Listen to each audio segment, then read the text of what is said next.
ಪರಮಪೂಜ್ಯ ಸ್ವಾಮೀಜಿಯವರ ಪಾದಾರವಿಂದಗಳಿಗೆ ಶಿರಸಾಷ್ಟಾಂಗ ಪ್ರಣಾಮಗಳನ್ನು ಭಕ್ತಿಪೂರ್ವಕವಾಗಿ ಸಲ್ಲಿಸುತ್ತಾ, ರಾಮತೀರ್ಥ ಸೇವಾ ಫೌಂಡೇಶನ್ನ ಎಂದೂ ಮಾಸದ ನೆನಪು ಶೀರ್ಷಿಕೆಯ ಅಡಿಯಲ್ಲಿ ನಡೀತಾ ಇರತಕ್ಕಂಥ ತಿಂಗಳ ವಿಶೇಷ ಉಪನ್ಯಾಸ ಕಾರ್ಯಕ್ರಮಕ್ಕೆ ತಮಗೆಲ್ಲರಿಗೂ ಆದರದ ಸ್ವಾಗತವನ್ನು ಕೋರ್ತಾ ಇದ್ದೇನೆ. ಸ್ವಾಮೀಜಿಯವರು ನಮ್ಮ ರಾಮತೀರ್ಥ ಸೇವಾ ಫೌಂಡೇಶನ್ಗಾಗಲಿ ಅಥವಾ ಈ ವೇದಿಕೆಗಾಗಲಿ ಹೊಸಬ್ರೇನಲ್ಲ, ಪರಿಚಿತರೇ. ನಮ್ಮ ಅನೇಕ ಕಾರ್ಯಕ್ರಮಗಳಿಗೆ ಅವರು ಬಂದಿದ್ದಾರೆ. ಇಲ್ಲೂ ಕೂಡ ಅನೇಕ ಸತ್ಸಂಗಗಳನ್ನು ನಡೆಸಿಕೊಟ್ಟಿದ್ದಾರೆ. ಹೊಸೊಬ್ಬರು ಬಂದಿರ್ತೀರ, ಆ ದೃಷ್ಟಿಯಿಂದ ಅವರ ಪರಿಚಯ ಅಂತಲ್ಲ, ಅವರ ಬಗ್ಗೆ ಒಂದೆರಡು ಮಾತುಗಳನ್ನು ಹೇಳಲಿಕ್ಕೆ ಇಷ್ಟಪಡ್ತೇನೆ. ಮೂಲತಃ ಕರ್ನಾಟಕದವರು, ಬಾಲ್ಯದಲ್ಲೇ ರಾಮಕೃಷ್ಣಾಶ್ರಮದ ಒಡನಾಟ, ತಾರುಣ್ಯದಲ್ಲಿ ಸನ್ಯಾಸ ಜೀವನದ ಬಗ್ಗೆ ಆಕರ್ಷಣೆ, ಸೆಳೆತ, ಒಲವು. ಆದ್ದರಿಂದ ಋಷಿಕೇಶದಲ್ಲಿರ್ತಕ್ಕಂಥ ಕೈಲಾಸಾಶ್ರಮದಲ್ಲಿ ಸನ್ಯಾಸ ದೀಕ್ಷೆ. ಋಷಿಕೇಶದಲ್ಲಿರ್ತಕ್ಕಂಥ ಕೈಲಾಸಾಶ್ರಮ ಅಂತ ಹೇಳಿದರೆ ಅದು ಬಹಳ ದೊಡ್ಡ ಹೆಸರು. ಅದಕ್ಕೆ ಅದರದ್ದೇ ಆಗಿರ್ತಕ್ಕಂಥ ಒಂದು ಇತಿಹಾಸ ಇದೆ, ಪರಂಪರೆ ಇದೆ. ವೇದಾಂತ ಅದ್ವೈತದ ಒಂದು ಕೇಂದ್ರ ಅದು. ಅಲ್ಲಿ ಸನ್ಯಾಸ ದೀಕ್ಷೆಯನ್ನು ಪಡಿತಾರೆ. ಆಮೇಲೆ ಪ್ರಪಂಚ ಪರ್ಯಟನೆಯನ್ನು ಮಾಡ್ತಾರೆ. ಪ್ರಪಂಚ ಪರ್ಯಟನೆಯಲ್ಲಿ ನಮ್ಮ ಭಾರತೀಯ ಸಂಸ್ಕೃತಿ, ನಮ್ಮ ಭಾರತೀಯ ಅಧ್ಯಾತ್ಮ, ವೇದಾಂತ ತತ್ವ ಇವುಗಳನ್ನು ಪ್ರಪಂಚದ ನಾನಾ ದೇಶಗಳಲ್ಲಿ ಪ್ರಸರಣವನ್ನು ಕೈಗೊಳ್ತಾರೆ. ಪ್ರಸ್ತುತ ಋಷಿಕೇಶದಲ್ಲಿ ವಾಸ. ಹಿಮಾಲಯ ಅವರ ಆಕರ್ಷಣೆಯ ಬಿಂದು, ಅವರ ಸಾಧನೆಯ ಸ್ಥಳ. ಅನೇಕ ಮಹಾತ್ಮರು, ಅನೇಕ ಸಂತರ ಸ್ಥಳದ ಹಾಗೆಯೇ ಅವರಿಗೂ ಕೂಡ ಅದು ಒಂದು ಸಾಧನೆಯ ಸ್ಥಳ. ಅಲ್ಲಿ ಇರ್ತಾರೆ. ಈ ಕಾರ್ಯಕ್ರಮದ ನಿಮಿತ್ತ ಮತ್ತು ಅನೇಕ ಬೇರೆ ಕಾರ್ಯಕ್ರಮಗಳ ನಿಮಿತ್ತ ಈಗ ಇಲ್ಲಿಗೆ ಬಂದಿದ್ದಾರೆ. ಅವರಿಗೆ ನಿಮ್ಮೆಲ್ಲರ ಪರವಾಗಿ ಭಕ್ತಿಪೂರ್ವಕವಾಗಿರ್ತಕ್ಕಂಥ ಹೃತ್ಪೂರ್ವಕವಾಗಿರ್ತಕ್ಕಂಥ ಸ್ವಾಗತವನ್ನು ಕೋರ್ತಾ ಇದ್ದೇನೆ. ಇದು ಒಂದು ಸತ್ಸಂಗ. ಇವತ್ತು ಸ್ವಾಮೀಜಿಯವರು ಭಗವದ್ಗೀತೆಯ ಬಗ್ಗೆ ಮಾತಾಡಲಿಕ್ಕಿದ್ದಾರೆ. ಅವ್ರ ಹತ್ರ 2 ಪುಸ್ತಕಗಳಿವೆ. ಆ ಪುಸ್ತಕಗಳನ್ನು ಅವರೇ ಬರೆದಿರ್ತಕ್ಕಂಥದ್ದು, ಭಗವದ್ಗೀತೆಯ ಮೇಲೆ ಇರ್ತಕ್ಕಂಥದ್ದು. ಆ ಪುಸ್ತಕಗಳ ಕುರಿತಾಗಿ, ಆ ಪುಸ್ತಕದಲ್ಲಿರ್ತಕ್ಕಂಥ ವಿಷಯಗಳ ಕುರಿತಾಗಿ ಇವತ್ತು ನಮ್ಮೊಂದಿಗೆ ಒಂದಷ್ಟು ವಿಷಯಗಳನ್ನು ಅವರು ನಮಗೆ ತಿಳಿಸ್ಕೊಡ್ಲಿಕ್ಕಿದ್ದಾರೆ. ಭಗವದ್ಗೀತೆ ಹೆಸರೇ ಹೇಳೋ ಹಾಗೆ ಭಗವದ್ವಾಣಿ, ವಿಶ್ವವಾಣಿ. ಅದು ಎಲ್ಲ ಕಾಲಕ್ಕೂ ಪ್ರಸ್ತುತವಾಗಿರ್ತಕ್ಕಂಥದ್ದು, ಅದರಲ್ಲೇನು ವಿಶೇಷ ಏನಿಲ್ಲ. ಆದರೆ ಪ್ರತಿ ಕಾಲದಲ್ಲೂ ಕೂಡ ಪ್ರತಿಯೊಂದು ಸಮಾಜವೂ ಕೂಡ ತನ್ನ ಇಂದಿನ ತವಕಗಳಿಗೆ, ತಲ್ಲಣಗಳಿಗೆ, ಸಂಕಟಗಳಿಗೆ ಒಂದು ಪರಿಹಾರ, ಒಂದು ಧೈರ್ಯ, ಒಂದು ವಿವೇಕ, ಒಂದು ಶ್ರದ್ಧೆ ಸಿಗುತ್ತಾ ಅಂತ ಹೇಳಿ ಹುಡುಕ್ತಾನೇ ಇರುತ್ತೆ. ಆ ಹುಡುಕುವಾಗೆಲ್ಲ ಪ್ರತಿಯೊಂದು ಉನ್ನತವಾಗಿರ್ತಕ್ಕಂಥ ಧ್ಯೇಯವುಳ್ಳದ ಒಂದು ಉನ್ನತವಾದ ಚಿಂತನೆಯನ್ನು ನಡೆಸ್ತಕ್ಕಂಥ ಸಮಾಜಕ್ಕೆ ಸಿಗ್ತಕ್ಕಂಥ ಪರಿಹಾರ ಏನು ಅಂತ ಹೇಳಿದರೆ ಭಗವದ್ಗೀತೆ. ಆ ಭಗವದ್ಗೀತೆ ಹಾಗಾಗಿ ಎಲ್ಲ ಕಾಲಕ್ಕೂ ಪ್ರಸ್ತುತ. ಅದರ ಪ್ರಸ್ತುತತೆ ಮತ್ತು ಈ ಜ್ಞಾನ ಸಾಧನೆಯಲ್ಲಿ ಶ್ರವಣ, ಮನನ, ನಿಧಿಧ್ಯಾಸನ ಅಂಥೇಳಿ 3. ಶ್ರವಣ ಮನನ ಆದರೆ ಅಷ್ಟೇ ಸಾಕಾಗಲ್ಲ. ನಮ್ಮ ಭಾರತೀಯ ಸಂಸ್ಕೃತಿಯ ಪ್ರಕಾರ, ನಮ್ಮ ಭಾರತೀಯ ವೇದಾಂತ ಪರಂಪರೆಯ ಪ್ರಕಾರ ಅದರ ಅನುಷ್ಠಾನ ಮುಖ್ಯ, ಅಭ್ಯಾಸ ಮುಖ್ಯ, ಅದರ ಅನುಸಂಧಾನ ಮುಖ್ಯ. ಅದರ ಬಗ್ಗೆ ಸ್ವಾಮೀಜಿಯವರು ಮಾತಾಡಲಿಕ್ಕಿದ್ದಾರೆ. ಈಗ ಸ್ವಾಮೀಜಿಯವರು ತಮ್ಮ ಅನುಗ್ರಹ ಭಾಷಣವನ್ನು ಮಾಡಬೇಕು ಅಂಥೇಳಿ ಕೇಳ್ಕೊಡ್ತೇನೆ. ನಾನು ಶುರುವಲ್ಲಿ ಒಂದು ಪ್ರಾರ್ಥನೆ 1-2-3 ಹೇಳ್ತೀನಿ. ಯಾರಿಗಾರು ಗೊತ್ತಿದ್ದರೆ ನೀವು ನನ್ನ ಜೊತೆ ಹೇಳ್ಬೋದು. ಓಂ ಸಹನಾವವತು ಸಹನೌ ಭುನಕ್ತು ಸಹ ವೀರ್ಯಂ ಕರವಾವಹೈ ತೇಜಸ್ವಿನಾವಧೀತಮಸ್ತು ಮಾ ವಿದ್ವಿಷಾವಹೈ. ಓಂ ಶಾಂತಿ ಶಾಂತಿ ಶಾಂತಿ. ನಮೋಸ್ತುನಂತಾಯ ಸಹಸ್ರಮೂರ್ತಯೇ ಸಹಸ್ರಪಾದ ಶಿಶಿರೋರುಬಾಹವೇ ಸಹಸ್ರನಾಮ್ನೇ ಪುರುಷಾಯ ಶಾಶ್ವತೆ ಸಹಸ್ರಕೋಟಿಯುಗಧಾರಿಣೇ ನಮಃ. ಆಕಾಶಾತ್ ಪತಿತಂ ತೋಯಂ ಯಥಾ ಗಚ್ಚತಿ ಸಾಗರಂ ಸರ್ವದೇವ ನಮಸ್ಕಾರಃ ಕೇಶವಂ ಪ್ರತಿಗಚ್ಚತಿ. ಶಂಕರಂ ಶಂಕರಾಚಾರ್ಯಂ ಕೇಶವಂ ಬಾದರಾಯಣಂ ಸೂತ್ರಭಾಷ್ಯಕೃತೌ ವಂದೇ ಭಗವಂತೌ ಪುನಃ ಪುನಃ. ಈಶ್ವರೋ ಗುರುರಾತ್ಮೇತಿ ಮೂರ್ತಿಭೇದ ವಿಭಾಗಿನೇ ವ್ಯೋಮವದ್ವ್ಯಾಪ್ತದೇಹಾಯ ದಕ್ಷಿಣಾಮೂರ್ತಯೇ ನಮಃ. ಎಲ್ಲರಿಗೂ ನಮಸ್ಕಾರ. ಇವತ್ತು ಶ್ರೇಷ್ಠವಾದ ನಮ್ಮ ಭಗವದ್ಗೀತೆ ವಿಚಾರವನ್ನು ಮಾಡೋಣ ಅಂತ ಇಲ್ಲಿ ಒಟ್ಟಾಗಿದ್ದೀವಿ. ಸೊ ನಾನು ಮಧ್ಯದಲ್ಲಿ ಸ್ವಲ್ಪ ಇಂಗ್ಲೀಷಲ್ಲಿ ಸ್ವಲ್ಪ ಕನ್ನಡದಲ್ಲಿ ಎರಡರಲ್ಲೂ ಹೇಳ್ತೀನಿ. ಯಾಕಂದರೆ ಇದು ಪುಸ್ತಕದ್ದು ಬರೆದಿದ್ದು ಒಂದೊಂದು ವಿಚಾರದಲ್ಲಿ ಸ್ವಲ್ಪ ಇಂಗ್ಲೀಷಲ್ಲಿದೆ. ಇವತ್ತು ಮುಖ್ಯವಾಗಿ ಭಗವದ್ಗೀತೆ ಅಂತ ನಾವು ನಮಗೆ ತಿಳಿದಿದ್ದಂಗೆ ಇದು ಎಲ್ಲ ಶಾಸ್ತ್ರದ ಸರ್ವೋಪನಿಷದೋಗಾವೋ ದೋಗ್ಧಂ ಗೋಪಾಲನಂದನ ಅಂತ ಹೇಳಿದ್ದಾರೆ. ಅಂದರೆ ಎಲ್ಲ ಉಪನಿಷತ್ಗಳ ಸಾರವನ್ನು ಭಗವಂತ ನಮಗೆ ಸಂಕ್ಷೇಪವಾಗಿ ಒಂಥರ easy to understand and easy to comprehend ಅಂತ ಇದರಲ್ಲಿ ಕೊಟ್ಟಿರೋದು. ಮುಖ್ಯವಾಗಿ ಭಗವದ್ಗೀತೆ ಎಷ್ಟೊಂದು ಜನಕ್ಕೆ ಗೊತ್ತಿದ್ದಂಗೆ ಒಂಥರ ಆಧ್ಯಾತ್ಮಿಕ ಶಾಸ್ತ್ರ ಅದು. ಧಾರ್ಮಿಕ ಶಾಸ್ತ್ರ, ಮೋಕ್ಷ ಪುರುಷಾರ್ಥ, ಮೋಕ್ಷಶಾಸ್ತ್ರ, ಧರ್ಮಶಾಸ್ತ್ರ ಎರಡು. ಬಟ್ ಮುಖ್ಯವಾಗಿ ನಮಗೆ ಆಧ್ಯಾತ್ಮಿಕವಾಗಿ ಅದರಿಂದ ಬರೋ ಚಿಂತನೆ ಇದೆಯಲ್ವ, ಆ ಚಿಂತನೆ ನಮ್ಮ ಜೀವನದಲ್ಲಿ ನಾವು ಹೇಗೆ ಪ್ರಯೋಗ ಮಾಡೋದು ಅಂತ ಅದ್ರ ಬಗ್ಗೆ ನಾವು ವಿಚಾರ ಮಾಡೋದಕ್ಕೆ ಇದೊಂದು ಪುಸ್ತಕ ಬರೆದಿದ್ದೀವಿ. ಈ ಗೀತಾ ಮನನಂ ಅಂತ ಇದ್ರದ್ದು. ಯೂಶ್ವಲಿ ನಾವೇನು ಮಾಡ್ತೀವಿ, ಭಗವದ್ಗೀತೆದು ಭಾಷ್ಯ ಕಲಿಯೋದು, ಓದೋದು, ಅದ್ರ ಬಗ್ಗೆ ತಿಳ್ಕೊಳ್ಳೋದು, ವಿಚಾರ ಮಾಡೋದು ಎಲ್ಲ ಇರುತ್ತಲ್ವ. ಬಟ್ ಎಲ್ಲಿ ಭಗವಂತ ಹೇಗೆ ಹೇಳಿದ್ದಾರೆ ಅದ್ರ ಪ್ರಕಾರ ನಾವು ಅದನ್ನು ತಿಳ್ಕೊತೀವಿ. ಸೊ ಏನಾಗುತ್ತೆ, ಎಷ್ಟೊಂದು ಸತಿ ಇದೊಂಥರ ಏನೋ ಒಂದು ಸ್ಪಿರಿಚುವಲ್ ಗ್ರಂಥ ಅಂದ್ಬಿಟ್ಟು ನಾವು ಅಲ್ಲೇ ಬಿಟ್ಬಿಡ್ತೀವಿ. ಇದಕ್ಕೆ ಧಾರ್ಮಿಕ ಗ್ರಂಥ, ನಮ್ಮ ಜೀವನಕ್ಕೆ ಇದು ಎಲ್ಲೋ ಒಂದು ಕಡೆ ಏನೋ ಒಂದು ಸ್ಫೂರ್ತಿ ಕೊಡ್ಬೋದು, ಬಟ್ ಅದರಿಂದ ಅಷ್ಟೇ ಅಂತ ಅಂದ್ಕೊಂಡಿರ್ತೀವಿ. ಎಲ್ಲಿ ನಾವು ಸರಿಯಾಗಿ ಶಾಸ್ತ್ರ ಇದನ್ನು ತಗೊಂಡು ಚಿಂತನೆ ಮಾಡಿಲ್ಲ, ಅಲ್ಲಿ ತನಕ ಅದು ನಮ್ಮ ಜೀವನದಲ್ಲಿ ಅದು ಅಳವಡಿಸ್ಕೊಳ್ಳೋದಕ್ಕೆ ನಮಗೆ ಅದರದ್ದು ಹೇಗೆ ಪ್ರಯೋಗ ಮಾಡೋದು, ಹೇಗೆ ನಾವು ಜೀವನದಲ್ಲಿ ನಮ್ಮ ಅಪ್ಲಿಕೇಶನ್ ಮಾಡ್ಬೋದು ಅಂತ ಅದು ನಮಗೆ ವಿಚಾರ ಮಾಡೋದಕ್ಕೆ ಅನುಕೂಲವಾಗಲಿ ಅಂದ್ಬಿಟ್ಟು ಈ ಭಗವದ್ಗೀತೆ ಮನನಂ ಅಂತ ಬರೆದಿದ್ದೀವಿ. ನಾನು ಇದನ್ನು ತಗೊಂಡು ಇವತ್ತು ಸ್ವಲ್ಪ ಪಾಯಿಂಟ್ಸ್ ಹೇಳ್ತೀನಿ. ನೋಡಿ, ಫಸ್ಟು ನಮ್ಮ ಇದು ಹೇಳ್ತೀವಿ ಅಲ್ಲ, ನಾವು ಯಾವುದಾದ್ರೂ ವಿಚಾರ ಇದ್ದರೆ ಅದನ್ನು ನಾವು ಪ್ರಶ್ನೆ ಕೇಳಬೇಕು. ಇದು ಜೀವನದಲ್ಲಿ ನೋಡಿ, ಇವಾಗೆಲ್ಲ ನಾವು ಇದು ಆರ್ಟಿಫಿಷಿಯಲ್ ಇಂಟೆಲಿಜೆನ್ಸ್ ಅಂತ ಯೂಸ್ ಮಾಡ್ತೀವಿ ಅಲ್ವಾ. ಎಲ್ಲರೂ ಬೇರೆಯವರು ಎಲ್ಲರೂ ಯೂಸ್ ಮಾಡಿರ್ಬೋದು. ಯಾರು ಯೂಸೇ ಮಾಡಿಲ್ಲ ಆರ್ಟಿಫಿಷಿಯಲ್ ಇಂಟೆಲಿಜೆನ್ಸು? ಇದು ChatGPT ಅಥವಾ ಯಾವುದು ಎಲ್ಲ ಇದೆಯಲ್ವ. ಸೊ ಆಲ್ಮೋಸ್ಟ್ ಎಲ್ಲರೂ ಏನಾದ್ರು ಒಂಥರದಲ್ಲಿ ಪ್ರಯೋಗ ಮಾಡಿರ್ತೀರ. ಅದು ನಿಮ್ಗೆ ಗೊತ್ತಿಲ್ಲದಿದ್ರೂ ಅದೇನೋ ಒಂದು ಪ್ರಯೋಗ ಆಗಿರುತ್ತೆ. ಅದು ಯಾವುದೋ ಒಂದು ಕಡೆ ಗೂಗಲಲ್ಲಿ ಹಾಕಿರ್ತೀರ, ಅದರಿಂದ ಬಂದಿರುತ್ತೆ. ಸೊ ಅಲ್ಲಿ ಏನು ನಿಮಗೆ ಹೇಗೆ ಉತ್ತರ ಸಿಗ್ತಾ ಇದೆ, ನೀವು ಹೇಗೆ ಪ್ರಶ್ನೆ ಕೇಳ್ತೀರಾ ಅದ್ರ ಪ್ರಕಾರ ಅದು ಉತ್ತರ ಕೊಡುತ್ತೆ ಅಲ್ವಾ. ಈಗ ನೀವು ಅಲ್ಲಿ ಯಾವುದಾದ್ರು ಪ್ರಶ್ನೆ ಹಾಕ್ತೀರಾ, ನನಗೆ ಇಲ್ಲಿ ಈ ಜಾಗದಲ್ಲಿ ಹತ್ತಿರ ಇರೋದು ಯಾವುದಾದ್ರು ಒಳ್ಳೆ ಮಸಾಲೆ ದೋಸೆ ಸಿಕ್ಕೋ ಜಾಗ ಎಲ್ಲಿದೆ ಅಂತ ಹಾಕಿದ್ರೆ ಅದು ಅದೇ ಉತ್ತರ ಕೊಡುತ್ತೆ ಅಲ್ವಾ. ಬಟ್ ನೀವು ಇಲ್ಲಿ ಹತ್ತಿರದಲ್ಲಿ ಯಾವುದಾದ್ರು ಒಳ್ಳೆ ಯೋಗ ಇದು ಅಥವಾ ಆಶ್ರಮಗಳು ಯಾವುದಾದ್ರು ಇದೆ ಅಂತ ಕೇಳಿದ್ರೆ ಅದಕ್ಕೆ ಉತ್ತರ ಕೊಡುತ್ತೆ ಅದು. ಸೊ ನಾವು ಹೇಗೆ ಪ್ರಶ್ನೆ ಕೇಳ್ತೀವಿ ಅದ್ರ ಪ್ರಕಾರ ನಮಗೆ ಅದರಲ್ಲಿ ಉತ್ತರ ಕೊಡುತ್ತೆ. ಹಾಗೆ ಭಗವಂತನೂ ನಮಗೆ ಹಾಗೆ ಮಾಡ್ತಾರೆ. ಇದು ಭಗವಂತ ಏನಂದರೆ ಇದು ಒರಿಜಿನಲ್ ಇಂಟೆಲಿಜೆನ್ಸು ಅಲ್ಲಿ. ನಮ್ದು ಇದೆಲ್ಲ ಆರ್ಟಿಫಿಷಿಯಲ್ ಇಂಟೆಲಿಜೆನ್ಸ್ ಅಲ್ಲ. ಭಗವಂತನ ಹತ್ರ ನಾವು ಕೇಳಿದ್ರೆ ನಿಜವಾದ ಒರಿಜಿನಲ್ ಇಂಟೆಲಿಜೆನ್ಸ್ ನಮಗೆ ಡೌನ್ಲೋಡ್ ಆಗುತ್ತೆ. ಬಟ್ ಅಲ್ಲಿ ನಾವು ಸರಿ ಪ್ರಶ್ನೆ ಕೇಳಬೇಕು. ನಾವು ಹೇಗೆ ಭಗವಂತನ ಹತ್ರ ಪ್ರಶ್ನೆ ಕೇಳ್ತಾರೆ ಅದ್ರ ಪ್ರಕಾರ ನಮಗೆ ಭಗವಂತ ಉತ್ತರ ಕೊಡ್ತಾರೆ. ನಾವು ಯಾವ ದೃಷ್ಟಿಯಲ್ಲಿ ಭಗವಂತನ ಹತ್ರ ಹೋಗ್ತೀವಿ ಆ ದೃಷ್ಟಿಯಲ್ಲಿ ಭಗವಂತ ನಮ್ಮ ಶ್ರದ್ಧೆಯನ್ನು ಇನ್ನೂ ಜಾಸ್ತಿ ಮಾಡ್ತಾರೆ. ಇದು ಒಂದು ಶ್ಲೋಕದಲ್ಲೂ ಹಾಗೆ ಭಗವಂತ ಹೇಳೋದು. ಸೊ ಇವತ್ತು ಇದನ್ನು ನಾವು ಇದು ಗೀತಾ ಮನನಂ ಪುಸ್ತಕದಲ್ಲಿ ನಾನು ಸ್ವಲ್ಪ ಪಾಯಿಂಟ್ಸನ್ನು ಓದ್ಬಿಟ್ಟು ಅದನ್ನು ಹೇಗೆ ನಾವು ಚಿಂತನೆ ಮಾಡೋದು ಅಂತ. ಯಾಕಂದರೆ ಎಲ್ಲಿ ನಾವು ನಮ್ಮ ಬುದ್ಧಿಯನ್ನು ಪ್ರಯೋಗ ಮಾಡ್ತೀವಿ, ನಾವು ಸರಿಯಾದ ಪ್ರಶ್ನೆ ಕೇಳ್ತೀವಿ, ನಮಗೆ ಅದರದ್ದು ಸರಿಯಾದ ಉತ್ತರ ಸಿಕ್ಕತ್ತೆ. ಇದು ಒಂಥರ ನಾವು ಹೇಳ್ಬೋದು ಡಿವೈನ್ ಲಾ. ಇದು ಭಗವಂತನ ಒಂಥರ ನಿಯಮ. ಇದು ಪ್ರಕೃತಿ ನಿಯಮ. ನಾವು ಸರಿಯಾದ ಪ್ರಶ್ನೆ ಕೇಳಿದ್ರೆ ನಮಗೆ ಸರಿಯಾದ ಉತ್ತರ ಬರುತ್ತೆ. ಯಾವುದು ಸರಿಯಾದ ಉತ್ತರ ಅಂತ ಅದನ್ನು ನಾವು ತಿಳುವಳ್ಕೊಳ್ಳೋದಕ್ಕೂ ನಮ್ಮಲ್ಲಿ ಬುದ್ಧಿ ಇರಬೇಕು. ನೋಡಿ, ಎಷ್ಟೊಂದು ಸತಿ ನಮಗೆ ಉತ್ತರ ಸಿಕ್ಕತ್ತೆ, ಇದು ನಿಜವಾದ ಸರಿಯಾದ ಉತ್ತರ ನನ್ನ ಜೀವನಕ್ಕೆ ಬೇಕು ಅಂತ ತಿಳ್ಕೊಳ್ಳೋದು ಕಷ್ಟ ಎಷ್ಟೊಂದು ಸತಿ. ಸೊ ಈಗ ಏನಾಗ್ತಾ ಇದೆ ಅಂದರೆ ನಮಗೆ ಎಷ್ಟೊಂದು ಸತಿ ಇದು ಸಂಸಾರ ಅಂತ ಹೇಳ್ತೀವಿ ಅಲ್ಲ. ಸಂಸಾರ ಅಂದರೆ ಎಲ್ಲಿ ನಾವು ಈಗ ಹೇಗೆ ಒಂದು ಮೀನು ನೀರಲ್ಲಿ ಇದೆ, ಅದು ನೀರಲ್ಲಿ ಇದೆ ಅಂತ ಅದಕ್ಕೆ ಗೊತ್ತಿಲ್ಲ ನೋಡಿ.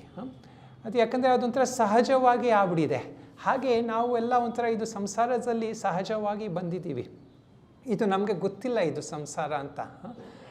ಎಲ್ಲಿ ನಾವು ಸಂಸಾರದಲ್ಲಿ ಇದ್ದೀವಿ, ನಮ್ಮದು ಒಂಥರ ಮೋಡ್ ಆಫ್ ಆಪ್ರೇಷನ್ ಏನಂದರೆ ಒಂಥರ ಡಿಫಾಲ್ಟ್ ಮೋಡ್. ಅದು ಡಿಫಾಲ್ಟಾಗಿ ಒಂಥರ ಇದು ಹೀಗೆ ಮಾಡೋದು ಹಾಗೆ ಮಾಡೋದು, ಎಲ್ಲರೂ ಹಿಂಗೆ ಮಾಡ್ತಾ ಇದ್ದಾರೆ ನಾನು ಹೀಗೆ ಮಾಡೋದು, ಇದೊಂಥರ ಡಿಫಾಲ್ಟ್ ಮೋಡು. ಮತ್ತು ಹೇಳ್ತೀವಿ ಅಲ್ಲ ಒಂಥರ ಮೆಜಾರಿಟಿ, ಎಲ್ಲ ಮೆಜಾರಿಟಿ ಹೇಗೆ ಮಾಡ್ತಾ ಇರ್ತಾರೆ ನಾವು ಹಾಗೆ ಮಾಡೋದು, ಇದು ಒಂಥರ ಡಿಫಾಲ್ಟ್ ಮೋಡು ನಮ್ಮದು.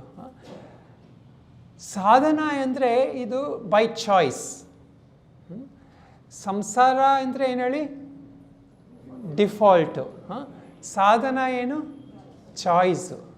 ಸೊ ಇದು ಮುಖ್ಯವಾದ ಡಿಫ್ರೆನ್ಸು. ಸಂಸಾರದಲ್ಲಿ ನಾವು ನಮ್ಮ ಹ್ಯಾಬಿಟ್ಸು ವಾಸನೆಗಳು ಏನು ತಂದಿರ್ತೀವಿ ಅದ್ರ ಪ್ರಕಾರ ನಾವು ಹೋಗ್ತೀವಿ. ಎಲ್ಲಿ ನೀವು ಇಲ್ಲಿ ಆ ಯೋಗ ಸ್ಕೂಲಿಗೆ ಬಂದಿದ್ದೀರಾ, ನೋಡಿ ಎಲ್ಲ ಸತಿ ನಾನು ಬಂದಾಗ ಎಷ್ಟೊಂದು ಜನ ಹಳೆ ಮುಂಚೆ ಪೀಪಲ್ ಫೆಮಿಲಿಯರ್ ಫೇಸಸ್ಸು ನೋಡ್ತೀನಿ. ಅಂದರೆ ಅವರು regular day to day choice ಮಾಡಿ ಬರ್ತಾ ಇದ್ದಾರೆ. ಮತ್ತು ಸ್ವಲ್ಪ some new people will come, newcomers ಇರ್ತೀರಾ. ಅವರು people who have chosen to come, start ಒಂಥರ ಸಾಧನ ಹೊಸದಾಗಿ ಸ್ಟಾರ್ಟ್ ಮಾಡೋದಕ್ಕೆ ಬಂದಿದ್ದಾರೆ. ಸೊ ಇದು ಸಾಧನದಲ್ಲಿ ಏನು ಡಿಫ್ರೆನ್ಸು, ನಮ್ಮ ಸಂಸಾರದ್ದು ಹೋಗೋದಕ್ಕೆ ನಮ್ಮ ವಾಸನೆಗಳು ನಮ್ಮ ಸಂಸ್ಕಾರಗಳು ಹಳೆಯ ಸಂಸ್ಕಾರ ಹೇಳ್ಕೊಂಡು ಹೋಗುತ್ತೆ. ಸಾಧನಕ್ಕೆ ಹೋಗೋದಕ್ಕೆ ನೀವು ಸಂಕಲ್ಪ ತಗೊಬೇಕು. ಸೊ ಸಂಸಾರದಲ್ಲಿ ನಿಮ್ಮ ವಾಸನೆಗಳು, ಸಾಧನದಲ್ಲಿ ನಿಮ್ಮ ಸಂಕಲ್ಪಗಳು. ಸಂಕಲ್ಪ ಅಂದರೆ ನಿಮ್ಮ ರೆಸಲ್ಯೂಷನ್ಸ್. ಈಗೆಲ್ಲ ನ್ಯೂ ಇಯರ್ಸ್ಗೆಲ್ಲ ನೀವೆಲ್ಲರೂ ಯಾರು ರೆಸಲ್ಯೂಷನ್ಸ್ ಮಾಡ್ತಾ ಇರ್ಬೋದು ಅಲ್ವಾ. ಅದು ರೆಸಲ್ಯೂಷನ್ನು ಒಬ್ಬೊಬ್ಬರು ಮಾಡೋದು ಒಂದು ಸ್ವಲ್ಪ ಸಮಯ ಆದಮೇಲೆ ಇದು ರೆಸಲ್ಯೂಷನ್ ಯಾಕೆ ಮಾಡೋದು, ಇದೆಲ್ಲ ಸತಿ ಮಾಡಿಬಿಟ್ಟು ನಾನು ಮಾಡೋಕ್ಕಾಗಲ್ಲ ಬಿಟ್ಬಿಡ್ತೀನಿ ಅಂತ ಅಲ್ವಾ. ಬಟ್ ಇಲ್ಲ, ನಾವು ಸಾಧನೆಯಲ್ಲಿ ನಿರಂತರವಾಗಿ we should keep making resolutions. This is the important stage of our life. ಇದು ಎಲ್ಲಿ ನಾವು ನಮ್ಮಲ್ಲಿ ಎಲ್ಲಿ ತನಕ ಇದು ಬುದ್ಧಿ ಇದೆ ಅಲ್ಲಿ ತನಕ ನಾವು ಇದು ಮಾಡಲೇಬೇಕು. ಯಾಕಂದರೆ how we use our time, this is left to each one of us.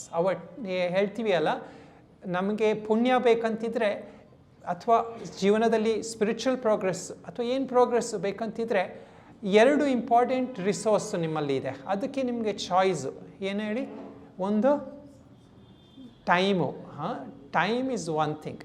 ಇನ್ನೊಂದು ನಿಮ್ಮ your resources like your wealth, your money, ಏನೇನೆಲ್ಲ ಇದೆ ಅದನ್ನು ನೀವು ಹೇಗೆ ಯೂಸ್ ಮಾಡ್ತೀರಾ ಅದು it is left to you. And that will depend your future. ಇದು ನೀವು ಒಳ್ಳೆ ಕಡೆ ಇನ್ವೆಸ್ಟ್ ಮಾಡಿದ್ರೆ ದುಡ್ಡು ಏನಾಗುತ್ತೆ, ನಿಮಗೆ ರಿಟರ್ನ್ಸ್ ಬರುತ್ತೆ. ನೀವು ಎಲ್ಲರೂ ಬೇರೆ ಜಸ್ಟ್ ಯೂಸ್ ಮಾಡಿಬಿಟ್ರೆ ನಿಮ್ಮ ಏನಾದ್ರು ಅದು ಲಾಸ್ ಆಗಿಬಿಟ್ರೆ ಅದು ನಿಮಗೆ ರಿಟರ್ನ್ಸ್ ಬರಲ್ಲ. So your time and money are 2 things which is your choice ನಿಮ್ಮಲ್ಲಿ. ಸೊ ಇದನ್ನು ನಾವು ಹೇಗೆ ಯೂಸ್ ಮಾಡ್ತೀವಿ ಅದ್ರ ಪ್ರಕಾರ ನಮ್ಮ ಪ್ರೋಗ್ರೆಸ್ಸು. ಅದಕ್ಕೆ ರಾಮತೀರ್ಥರು ಒಂದು ಒಳ್ಳೆ ಕಥೆ ಹೇಳ್ತಾರೆ, ನೀವೆಲ್ಲರೂ ಕೇಳಿರ್ಬೋದು. ಇವಾಗ ಒಂದು ಸತಿ ಒಬ್ಬ ಅವನು ಡಾಕ್ಟರ್ ಹತ್ರ ಹೋದನಂತೆ. ಡಾಕ್ಟರ್ ಅಂದರೆ ಅವರು ಒಂಥರ ವೈಸ್, ಅವರು ಬುದ್ಧಿವಂತರು. ಅವ್ರ ಹತ್ರ ಹೋದರು. ಅವನು ಹೋಗ್ಬಿಟ್ಟು ಹೇಳ್ತಾನಂತೆ, ನೀವೆಲ್ಲ ಎಷ್ಟೊಂದು ಜನ ಆಧ್ಯಾತ್ಮಿಕ ವಿಷಯ ಎಲ್ಲ ಹೇಳ್ತೀರಾ, ಇದಕ್ಕೆ ಸಾಧನೆ ಮಾಡಿ ಅಂತ ಹೇಳ್ತೀರಾ, ಇದಕ್ಕೆಲ್ಲ ಎಲ್ಲಿ ಟೈಮ್ ಇದೆ ನಮಗೆ? ನಮ್ಮ ಜೀವನದಲ್ಲಿ ನೋಡಿ, ನೀವು ಯಾರ ಹತ್ರ ಕೇಳಿದ್ರು ಟೈಮ್ ಎಲ್ಲಿದೆ ಅಲ್ವಾ? ಸೊ ಹೇಗೆ ಅಂತ ಅವ್ನು ಲೆಕ್ಕ ಹಾಕೋದೇನೆಂದರೆ, 100 ವರ್ಷ ಇದ್ದರೆ 50 ವರ್ಷ ತನಕ ನಾವು ನಿದ್ರೆ ಮಾಡೋದ್ರಲ್ಲಿ ಹೊಟ್ಟೋಯ್ತು. ನಿದ್ರೆ ಅಥವಾ ನಮ್ಮದು ಸ್ನಾನ ಮಾಡೋದು, ಅಡ್ಡು ತಿನ್ನೋದು, ಇದರಲ್ಲಿ ಹೊಟ್ಟೋಯ್ತು ಅರ್ಧ. ಇನ್ನಿರೋದು ಮಿಕ್ಕಿದ್ದು 50 ವರ್ಷ. ಅದು 50 ವರ್ಷದಲ್ಲಿ ನಾವು ಯಾವುದಾದ್ರು ಒಂದು ಕೆಲಸ ಮಾಡಬೇಕು, ದುಡ್ಡು ಇದು ಮಾಡಬೇಕು, ಮತ್ತು ಏನಾದ್ರು ಒಂದು ಕಾರ್ಯ, ಅದರಲ್ಲಿ ಒಂದು ಹಾಫ್ ಲೈಫ್ ಅದ್ರಲ್ಲಿ ಹೋಯ್ತು. ಮತ್ತು ಮಿಕ್ಕಿದ್ದು ಟೈಮಲ್ಲಿ ಏನಾದ್ರು ಒಂದು ಫ್ಯಾಮಿಲಿನ ನೋಡ್ಕೊಳ್ಳೋದು, ಇಲ್ಲಿ ಹೋಗೋದು, ಏನಾದ್ರು ಒಂದು ಎಂಟರ್ಟೈನ್ಮೆಂಟು, ಅದು ನಮ್ಮ ಸಂಸ್ಕಾರ, ಅದು ವಾಸನೆಗಳು ಹೇಳ್ಕೊಂಡು ಹೋಗ್ತಾ ಇರುತ್ತೆ. ಸೊ ಅದಕ್ಕೆ ನೋಡಿ ಶಂಕರಾಚಾರ್ಯರು ಒಂದು ಭಜಗೋವಿಂದಮಲ್ಲಿ ಅದೇ ಹೇಳ್ತಾರೆ, ಬಾಲಸ್ತಾವಸ್ ಕ್ರೀಡಾಸಕ್ತಃ, ತರುಣಸ್ತಾವಸ್ ತರುಣೀಸಕ್ತಃ, ವೃದ್ಧಸ್ತಾವಸ್ ಚಿಂತಾಸಕ್ತಃ, ಪರಮೇ ಬ್ರಹ್ಮಣಿ ಕೋಪಿನ ಸಕ್ತಃ ಅಂತ. ಅಂದರೆ ಬಾಲಾವಸ್ಥೆಯಲ್ಲಿ ನಾವು ಆಟ ಆಡೋದು, ಯುವ ಅವಸ್ಥಾದಲ್ಲಿ ಈಗ ಎಲ್ಲ ಹುಡುಗಿ ಹುಡ್ಕೋದು, ಹುಡುಗ ಹುಡ್ಕೋದು, ಮದುವೆ ಆಗೋದು, ಇದೆಲ್ಲ ಇದರಲ್ಲೇ ಹೋಯಿತು. ಆಮೇಲೆ ವೃದ್ಧ ಆದಮೇಲೆ ಏನು ಚಿಂತೆ, ನಂದು ಇಷ್ಟು ಲೈಫ್ ಆಯಿತು, ಇವಾಗ ಎಲ್ಲಿ ಹೋಗಲಿ, ಈಗ ಏನು ಮಾಡಲಿ, ಮಕ್ಕಳು ನೋಡ್ಕೊತಾರ, ಎಲ್ಲಿ ಹೋಗ್ತಾರೆ, ಮಕ್ಕಳದ್ದು ಚಿಂತೆ, ಮತ್ತು ಅವ್ರದ್ದು ಲೈಫು ನಾವು ಇನ್ನೊಂದು ಸತಿ ನಾವು ಜೀವನ ಮಾಡ್ತಾ ಇರ್ತೀವಿ. ಅವರಲ್ಲಿ ಇರೋ ಪ್ರಾಬ್ಲಮ್ಸು ತಿರ್ಗಾ ಅದನ್ನು ಸಾಲ್ವ್ ಮಾಡೋದು. ಸೊ ನೋಡಿ, ವೃದ್ಧಸ್ತಾವ ಚಿಂತಾಸಕ್ತ. ಇದರಲ್ಲಿ ಎಲ್ಲಿ ಪರಮಾತ್ಮನನ್ನು ಯೋಚಿಸೋದಕ್ಕೆ ಟೈಮ್ ಎಲ್ಲಿ ನಮಗೆ? ಪರಮೇ ಬ್ರಹ್ಮಣಿ ಕೋಪಿನಸಕ್ತ ಅಂತ. ಸೊ ಅವರು ಆಗ ಅವರು ಬುದ್ಧಿವಂತರಾದವರು ಅವ್ರು ಹೇಳ್ತಾರಂತೆ, ನಂದು ಒಂದು ಆರ್ಗ್ಯುಮೆಂಟ್ ಇದೆ. ಏನಿದೆ ಆರ್ಗ್ಯುಮೆಂಟ್ ಅಂದರೆ, ಈ ಜೀವನದಲ್ಲಿ ನಮಗೆ ಊಟ ಮಾಡೋದಕ್ಕೆ ಇದು ತರಕಾರಿ ಎಲ್ಲ ತಿನ್ನೋದಕ್ಕೆ ಆಗೋದೇ ಇಲ್ಲ. ಇಲ್ಲಿ ಇವಾಗ ಎಲ್ಲ ಕಡೆ ನೋಡಿ, ಪೂರ್ತಿ ಪೃಥ್ವಿಯಲ್ಲಿ ಹೇಳ್ತಾರಲ್ಲ, ಆಲ್ಮೋಸ್ಟ್ ಅದೆಷ್ಟು 2/3 ಏನೋ ವಾಟರು.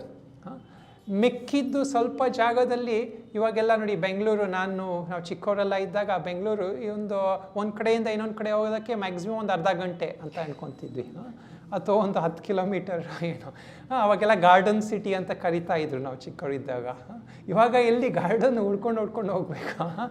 ಸೊ ಈಗ ಏನೆಲ್ಲ ಬಿಲ್ಡಿಂಗು, ಜನಕ್ಕೆ ಉಳ್ಕೊಳ್ಳೋಕೆ ಜಾಗ ಬೇಕು. ಸೊ ನಿಜವಾಗ್ಲಿ ನಾವೆಲ್ಲ ಒಂಥರ ಫಾಸ್ಟ್ ಮಾಡಿಬಿಟ್ಟು ಸಾಯಬೇಕು ಅಂತ ಹೇಳ್ತಾರೆ ಅವರು. ಯಾಕಂದರೆ ಎಲ್ಲಿ ತರಕಾರಿ ಎಲ್ಲ ಮಾಡೋದಕ್ಕೆ ಆಗೋದೇ ಇಲ್ಲ, ಅದಕ್ಕೆ ನಮ್ಗೆ ತಿನ್ನೋಕ್ಕೆ ಆಗಲ್ಲ, ಬಿಡಬೇಕು ನಾವು ತಿಂದ್ಬಿಟ್ಟು, ನಾವು ಹಂಗೆ ಈ ಜೀವನ ಹೋಯಿತು ಅಂತ ಹೇಳ್ತಾರೆ. ಆವಾಗ ಇವನು ಮುಂಚಿದ್ದು ಆರ್ಗ್ಯುಮೆಂಟ್ ಕೊಟ್ಟಿದ್ನಲ್ಲ, ಅವ್ನು ಹೇಳ್ತಾನಂತೆ, ಇಲ್ಲ ನಿಮ್ಮದು ಲಾಜಿಕ್ ಸರಿ ಅಲ್ಲ. ಯಾಕಂದರೆ ಹೇಗಾದರೂ ಜನರು ತರಕಾರಿ ಇದಕ್ಕೆಲ್ಲ ಜಾಗ ಮಾಡ್ತಾರೆ. ಇವಾಗ ನೋಡಿ, ಎಷ್ಟು ಪ್ರವೃತ್ತಿ, ಎಷ್ಟು ಪ್ರೋಗ್ರೆಸ್ ಆದರೂ ನಮ್ಮ ಬೆಂಗಳೂರಲ್ಲಿ ಎಲ್ಲಿಂದೆಲ್ಲ ಆರ್ಗ್ಯಾನಿಕ್ ಫುಡ್ಡು ಅದೆಲ್ಲ ತರಿಸ್ತಾರೆ ನೋಡಿ ಎಲ್ಲ ಕಡೆ. ಸೊ ಅದು ಬೇಕೇ ಬೇಕು, ಯಾಕಂದರೆ ಎಲ್ಲರಿಗೂ ಗೊತ್ತು, ನಮ್ಮ ಹೊಟ್ಟೆ ತಿನ್ನೋಕ್ಕಾಗದಿದ್ದರೆ ನಾವು ಉಳ್ಕೊಳಕ್ಕಾಗಲ್ಲ, ಏನೋ ಒಂದು ಮಾಡ್ತಾರೆ ವ್ಯವಸ್ಥೆ. ಹಾಗೇ ಅವ್ರು ಹೇಳೋದು, ಹಾಗಿದ್ರೆ ಆಧ್ಯಾತ್ಮಿಕಕ್ಕೂ ಇದು ಇಂಪಾರ್ಟೆಂಟ್ ಅಂತ ಗೊತ್ತರೆ ನೀನು ಟೈಮ್ ಮಾಡ್ತೀಯಾ ಅಂತ. ಹೇಗೆ ನಾವು ಊಟಕ್ಕೆ ಬೇಕು ಅಂತ ಹೇಗಾದ್ರು ಒಂದು ತರಕಾರಿ ಎಲ್ಲ ಬೆಳೆಸೋದಕ್ಕೆ ಜಾಗ ಮಾಡ್ತೀವಿ, ಹಾಗೆ ನಮಗೆ ಇದು ಇಂಪಾರ್ಟೆಂಟ್ ಅಂತ ಗೊತ್ತಿದ್ದರೆ ನಾವು ಟೈಮ್ ಮಾಡ್ತೀವಿ ಆಧ್ಯಾತ್ಮಿಕಕ್ಕೆ.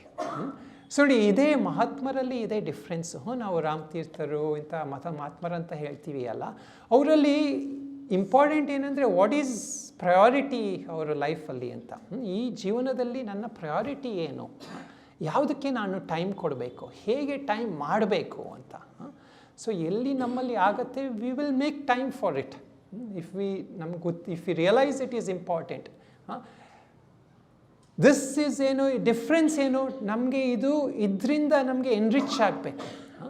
ಸೊ ಎಷ್ಟೊಂದು ಸತಿ ಏನಾಗುತ್ತೆ, ನಮ್ಗೆ ಇದು ಆಧ್ಯಾತ್ಮಿಕದಲ್ಲೂ ನಾವು 2 ಥರದಲ್ಲಿ, ಒಂದು ಇದು ಧಾರ್ಮಿಕವಾದ ಒಂದು ಇದು ರಿಲಿಜನ್ ಅಂತ ಹೇಳ್ತೀವಿ ಅಲ್ಲ, ಅದರಲ್ಲಿ ನಾವು ಪೂಜೆ ಮಾಡೋದು, ನಮ್ಮ ಹಳೇ ಕಾಲ ಇದರಲ್ಲಿ ವೇದದ ಇದ್ರ ಪ್ರಕಾರ ಕರ್ಮಕಾಂಡ ಅಂತ, ಪೂಜೆ ಯಜ್ಞ ಇದೆಲ್ಲ ಮಾಡೋದು, ಅದು ಒಂದು ಧಾರ್ಮಿಕ ಇದು. ಅದರಿಂದ ನಾವು ಹೇಳ್ತೀವಿ, ನಾನು ಹಿಂದೂ ಧರ್ಮದವನು, ಇವನು ಈ ಧರ್ಮದವನು ಅಂತೆಲ್ಲ ಭೇದ ಮಾಡ್ತೀವಿ.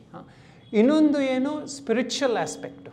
ಸ್ಪಿರಿಚುವಲ್ ಅಂದರೆ ಇದು ಆಧ್ಯಾತ್ಮಿಕವಾಗಿ ಎಲ್ಲಿ ತನಕ ನಾವು ನಮ್ಮ ಸ್ಪಿರಿಚುವಲ್ ನರಿಶ್ಮೆಂಟ್ ಮಾಡಿಲ್ಲ, ಅಲ್ಲಿ ತನಕ ನಾವು ಸರಿಯಾದ ಧಾರ್ಮಿಕ ಮಾರ್ಗದಲ್ಲೂ ಹೋಗೋಕ್ಕಾಗಲ್ಲ. ಒಂಥರ ಔಟ್ಸೈಡ್ ಇದರಲ್ಲಿ ನಾವು ಧಾರ್ಮಿಕ ಫಾಲೋ ಮಾಡ್ಬೋದು, ಬಟ್ ನಿಜವಾಗ್ಲೂ ಇನ್ಸೈಡಲ್ಲಿ ನಾವು ಫಾಲೋ ಮಾಡೋಕ್ಕಾಗಲ್ಲ. ಸೊ ಅದಕ್ಕೆ ಇದನ್ನು ನಾವು ಸರಿಯಾಗಿ ಇದು ಮಾಡೋದಕ್ಕೆ ನಮ್ಮಲ್ಲಿ ನಿಜವಾಗ್ಲಿ ನಾವು ನೋಡಬೇಕು, ನನ್ನ ಮಾರ್ಗದಲ್ಲಿ ನಾನು ಎಷ್ಟು ನಿಜವಾಗ್ಲಿ ಇನ್ನರ್ ಪ್ರೋಗ್ರೆಸ್ ಮಾಡ್ತಾ ಇದ್ದೀನಿ, how much am I progressing within. ಇದು ಸಾಧಕರಲ್ಲಿ ಕಾನ್ಸ್ಟೆಂಟ್ ಇದು ಇಲ್ದಿದ್ರೆ you will not make progress. ಅದು ಒನ್ ಟೈಮಲ್ಲಿ ಜಸ್ಟ್ ಒಂಥರ ಹೀಗೆ ಬಟ್ಟೆ ಹಾಕ್ಕೊಂಡು ಹೋಗೋದು ಎಷ್ಟೊಂದು ಜನ ನೋಡಿದ್ದೀನಿ. But internally there is no flame. ನಮ್ಮದೆಲ್ಲ ಇದು ರೆಡ್ ಬಟ್ಟೆ ಅಂತ ಹೇಳ್ತೀವಿ ಅಲ್ಲ, ಅದಕ್ಕೆ ನಾನು ಹೇಳೋದು ರೆಡ್ ಬಟ್ಟೆ ಅಂದರೆ ಇದೊಂಥರ ಬೆಂಕಿ ಇದ್ದಿದ್ದು, ಅದು ಅಗ್ನಿಯನ್ನು ಬಿಟ್ಟಿರೋದು ಸನ್ಯಾಸಿಗಳು ಅಂತ, ನಿರಾಗ್ನಿಯರ್ ಅಂದರೆ ಅವರು. ಬಟ್ ಏನಾಗುತ್ತೆ, ಅದು ಸಿಂಬಾಲಿಕ್ ಏನಂದರೆ ನಮ್ಮಲ್ಲಿ ಇಂಟರ್ನಲ್ ಫ್ಲೇಮ್ ಇರಬೇಕು ಅಂತ, ನಮ್ಮಲ್ಲಿ ಆ ಅಗ್ನಿ ಒಳಗಡೆ ಇದೆ ಅಂತ. ಸೊ ಎಲ್ಲರಲ್ಲೂ ಹಾಗೆ ಈ ಆಧ್ಯಾತ್ಮಿಕ ದೃಷ್ಟಿಯಲ್ಲಿ that fire should be within us. ಎಲ್ಲಿ ತನಕ ಅದಿದೆ, then we will progress on the spiritual life. So ಅದನ್ನು ಹೇಗೆ ಮಾಡೋದು ಅಂದ್ಬಿಟ್ಟು ಸಮ್ ಕ್ವಶನ್ಸ್ ಅದೇ ಇದರಲ್ಲಿ ನಾನು ಹೇಳ್ತೀನಿ. ಮತ್ತು ಮುಖ್ಯವಾಗಿ ಭಗವದ್ಗೀತೆಯಲ್ಲಿ ಏನು ಡಿಫ್ರೆನ್ಸ್ ಅಂದರೆ, ಯಾವುದು ಬರೀ ಒಂಥರ ನಿವೃತ್ತಿ ಮಾರ್ಗವಾಗಿತ್ತು ಒಂದ್ಸರದಲ್ಲಿ. ಒಂದು ಟೈಮಲ್ಲಿ ನಿವೃತ್ತಿ ಮಾರ್ಗ ಅಂದರೆ ಇದು ಯಾರು ಬರೀ ಯೋಗಿಗಳು, ಮಹಾಪುರುಷರು, ಸನ್ಯಾಸಿಗಳು ಮಾಡ್ತಾಯಿದ್ರು. ಅದನ್ನು ಭಗವಂತ ಎಲ್ಲರಿಗೂ ಪ್ರಾಕ್ಟೀಸ್ ಮಾಡೋದಕ್ಕೆ ಅದನ್ನು ತಂದು ಕೊಟ್ಟಿದ್ದಾರೆ. ಈಗ ಎಲ್ಲಿ ನೀವು ಏನು ಕೆಲಸ ಮಾಡ್ತಾ ಇದ್ದೀರಾ ಆ ಕೆಲಸ ಬಿಡೋ ಅವಶ್ಯಕತೆ ಇಲ್ಲ. ಬಟ್ ಆದರೂ ಆ ಆಧ್ಯಾತ್ಮಿಕದ್ದು ಪರ್ಪಸ್ ಇದೆಯಲ್ಲ, that you can use in your life. ಅದೇ ದ್ಯಾಟ್ ಈಸ್ ಅದಕ್ಕೆ ಇದು ಭಾಳ ಶ್ರೇಷ್ಠ ಗ್ರಂಥ. ಎಲ್ಲರೂ ಯಾವುದಾದ್ರು ಒಂದು ಥರದಲ್ಲಿ you should be able to practise and study it. ಯಾಕಂದರೆ ಇದರಲ್ಲಿ ನಿಮಗೆ ಎಕ್ಸ್ಕ್ಯೂಸೇ ಇಲ್ಲ, ನನಗೆ ಸಾಧನೆಗೆ ಟೈಮ್ ಇಲ್ಲ, ಇದಕ್ಕೆ ಟೈಮ್ ಇಲ್ಲ. ಒಂಥರದಲ್ಲಿ ನೋಡಿ, ಇದು ಯೋಗಕ್ಕೆ ಬರೋದಕ್ಕೂ ಸ್ವಲ್ಪ ಟೈಮ್ ಮಾಡಬೇಕು ನೀವು. ಬಟ್ ನಿಮ್ಮ ಕೆಲಸ ಮಾಡೋದಕ್ಕೆ ನಿಮಗೆ ನ್ಯಾಚುರಲ್ ಅಲ್ವಾ, ನೀವು ಮಾಡಲೇಬೇಕು. ಅದಕ್ಕೆ ಕರ್ಮಯೋಗ ಅಂತ. ಆ ಕೆಲಸ ಮಾಡೋದ್ರಲ್ಲಿ ಯಾವ ಭಾವನೆಯಲ್ಲಿ ಮಾಡ್ತೀರಾ, ಅದು ದಟ್ ಇಟ್ ಸೆಲ್ಫ್ ಬಿಕಮ್ಸ್ ನಿಮ್ಮದು ಪ್ರಾಕ್ಟೀಸ್. ಸೊ ಅದನ್ನು to be able to use it that way, ಇದು ಭಗವದ್ಗೀತೆ ನಮಗೆ ಭಾಳ ಇಂಪಾರ್ಟೆಂಟ್ ಗ್ರಂಥ. ಇದು ಪ್ರವೃತ್ತಿ ಮಾರ್ಗ, ನಿವೃತ್ತಿ ಮಾರ್ಗ ಎರಡನ್ನೂ ಒಂಥರ ನಮಗೆ ಒಟ್ಟು ಮಾಡಿ ಪ್ರೋಗ್ರೆಸ್ ಮಾಡೋದಕ್ಕೆ ಕೊಟ್ಟಿರೋದು ಭಗವಂತ. ಸೊ ನಾನು ಇದರಲ್ಲಿ ಇವಾಗ ಸ್ವಲ್ಪ ಕ್ವಶನ್ಸ್ ಓದ್ತೀನಿ. ಇದರಲ್ಲಿ ನೋಡಿ, ಫಸ್ಟ್ ಚಾಪ್ಟರಲ್ಲಿ ಭಗವಂತ ಇದು ಸ್ಟಾರ್ಟ್ ಆಗೋದು ಧೃತರಾಷ್ಟ್ರನ ಪ್ರಶ್ನೆ. ಇದೆಲ್ಲರಿಗೂ ಗೊತ್ತಿರಬೇಕು ಅಲ್ವಾ, ಎಲ್ಲರೂ ಭಗವದ್ಗೀತೆ ನಾನು ಅದ್ರ ಬಗ್ಗೆ ಎಷ್ಟೊಂದು ಹೇಳಕ್ಕೆ ಹೋಗಲ್ಲ ಇದರಲ್ಲಿ, ಯಾಕಂದರೆ ಎಲ್ಲರಿಗೂ ಗೊತ್ತಿರೋದೇ ಇದು ಮೋಸ್ಟ್ಲಿ. ಅಲ್ಲಿ ಧೃತರಾಷ್ಟ್ರ ಅಂದರೆ ಅವನು ಬ್ಲೈಂಡ್ ಕಿಂಗ್, ಅವನು ಕಣ್ಣಿಲ್ಲ ಅವನಿಗೆ. ಸೊ ಅವನು ಸಂಜೆಯ ಮೇಲೆ ಡಿಪೆಂಡೆಂಟು. ಸಂಜೆಯಲ್ಲಿ ಅವನಿಗೆ ವರದಿಂದ ದಿವ್ಯ ದೃಷ್ಟಿ ಇರುತ್ತೆ. ಸಂಜೆ ಏನಂದರೆ ಅವನು ಇಂಪಾರ್ಷಿಯಲ್ ಆಗಿ ನೋಡಿ ಹೇಳೋದು ಅವನಿಗೆ ಏನಾಗ್ತಾ ಇದೆ ಯುದ್ಧದಲ್ಲಿ, ಹಾಗೆ ನರೇಟ್ ಮಾಡೋದಕ್ಕೆ ಸಂಜೆಯನ್ನು ಇಟ್ಕೊಂಡಿರ್ತಾನೆ ಅವನು. ಸೊ ಅವನು ಸಂಜೆಯ ಹತ್ರ ಪ್ರಶ್ನೆ ಕೇಳೋದು. ಸೊ ಇದ್ರದ್ದು ಒಂದು ಅಲಗರೀಸ್ ಇದೆ. ಅಲಗರೀಸ್ ಅಂದರೆ ಇದ್ರದ್ದು ಒಂದು ಕಥೆದು ನಮ್ಮ ಜೀವನಕ್ಕೆ ಹೇಗೆ ಇದೆ ಅಂತ ಎಷ್ಟೊಂದು ಜನ ಮಹಾತ್ಮರು ಇದ್ರ ಬಗ್ಗೆ ಬರ್ತಿದ್ದಾರೆ. ಧೃತರಾಷ್ಟ್ರ ಅಲ್ಲಿ ಏನು ಅಂದರೆ ನಮ್ಮ ಮನಸ್ಸು. ನೋಡಿ, ಮನಸ್ಸಿಗೆ ಕಣ್ಣಿಲ್ಲ, ಅದು ಕಣ್ಣು ಕಿವಿ ಇದ್ರ ಮೇಲೆ ಡಿಪೆಂಡೆಂಟು. ಅದು ಹೇಗೆ ಕಣ್ಣು ಕಿವಿಯಿಂದ ಇನ್ಫಾರ್ಮೇಷನ್ ಬರುತ್ತೆ, ಅದನ್ನು ಪ್ರಾಸೆಸ್ ಮಾಡಿ ಅದು ವಾಪಸ್ ಕೊಡುತ್ತೆ. ಸೊ ಹಾಗೆ ನಮ್ಮ ಮನಸ್ಸಲ್ಲಿ ಇರೋ ನಮ್ಮ ಮನಸ್ಸೆಲ್ಲರಲ್ಲೂ ಇದು ಕೂತಿರೋದು ಧೃತರಾಷ್ಟ್ರ. ಅಂದರೆ ನಮ್ಮ ಮನಸ್ಸಂದರೆ ಇದು ಧೃತರಾಷ್ಟ್ರ. ನಮಗೆ ಕಾಣಿಸ್ತಾ ಇಲ್ಲ, ಯಾವುದೋ ಬೇರೆಯವ್ರ ಇನ್ಫಾರ್ಮೇಷನ್ ಕೊಟ್ಟು ಅದ್ರ ಬಗ್ಗೆ ನಾವು ಆ್ಯಕ್ಟ್ ಮಾಡ್ತಾ ಇದ್ದೀವಿ. ಮತ್ತು ಅಲ್ಲಿ ಪಾಂಡವರು ಅಂದರೆ ಯಾರು, ನಮ್ಮಲ್ಲಿ ಇರೋ ಈ ಒಳ್ಳೆ ಸಂಸ್ಕಾರಗಳು. ನಾನಿದು ಹೇಳಿದ್ನಲ್ವಾ, ಇದು ಒಂದು ಬಂದು ನಮ್ಮದು ಸಂಸಾರ. ಸಂಸಾರ ಅಂದರೆ ಯಾವ ಮಾಡೋದು, ಡಿಫಾಲ್ಟ್ ಮೋಡು. ಅಂದರೆ ಹೇಗೆ ಬಂತು ಅದು ಹೇಳ್ಕೊಂಡು ಹೋಯಿತು. ಮತ್ತು ಇದು ಸಾಧನ ಅಂದರೆ ಯಾವ ಮಾಡೋದು, ಬೈ ಚಾಯ್ಸ್, ನಮ್ಮ ಸಂಕಲ್ಪದಲ್ಲಿ ಅದು ಹೋಗೋದದು. ಸೊ ಇದು ನಮ್ಮ ಸಂಕಲ್ಪದಿಂದ ನಾವು ಪ್ರಾಪ್ತ ಮಾಡಿರೋ ಒಳ್ಳೆ ವರ್ಚ್ಯೂಸು. ಏನು ಇದು ಡೈಲಿ ಯೋಗ ಮಾಡೋದು, ಮೆಡಿಟೇಷನ್ ಮಾಡೋದು, ಜಪ ಮಾಡೋದು, ಇದೆಲ್ಲ ನಮ್ಮಲ್ಲಿ ನಾವು ಡೆವಲಪ್ ಮಾಡಿರೋದು, ನಮ್ಮ ಕಾನ್ಷಿಯಸ್ ಚಾಯ್ಸಿಂದ ಡೆವಲಪ್ ಮಾಡಿರೋದು ಇದು. ಸೊ ಇದು ಎಲ್ಲ ಏನು ನಮ್ಮಲ್ಲಿ ಡೆವಲಪ್ ಆಗಿರೋದು ಪಾಂಡವರು ಅಂದರೆ ಇದೆಲ್ಲ ನಮ್ಮಲ್ಲಿ ಒಳ್ಳೆ ವರ್ಚ್ಯೂಸು, ಒಳ್ಳೆ ಹ್ಯಾಬಿಟ್ಸು, ಒಳ್ಳೆ ಸಂಸ್ಕಾರನೂ, ಯಾವುದ್ಯಾವುದೆಲ್ಲ ಒಳ್ಳೆಯದೆಲ್ಲ ಇದೆಯಲ್ಲ, ನಿಮ್ಮ ತಂದೆ ತಾಯಿ ಎಲ್ಲ ನಿಮಗೆ ಇದು ಒಳ್ಳೆ ವರ್ಚ್ಯೂಸ್ ಡೆವಲಪ್ ಮಾಡಿದರೆ, those are your qualities, noble qualities.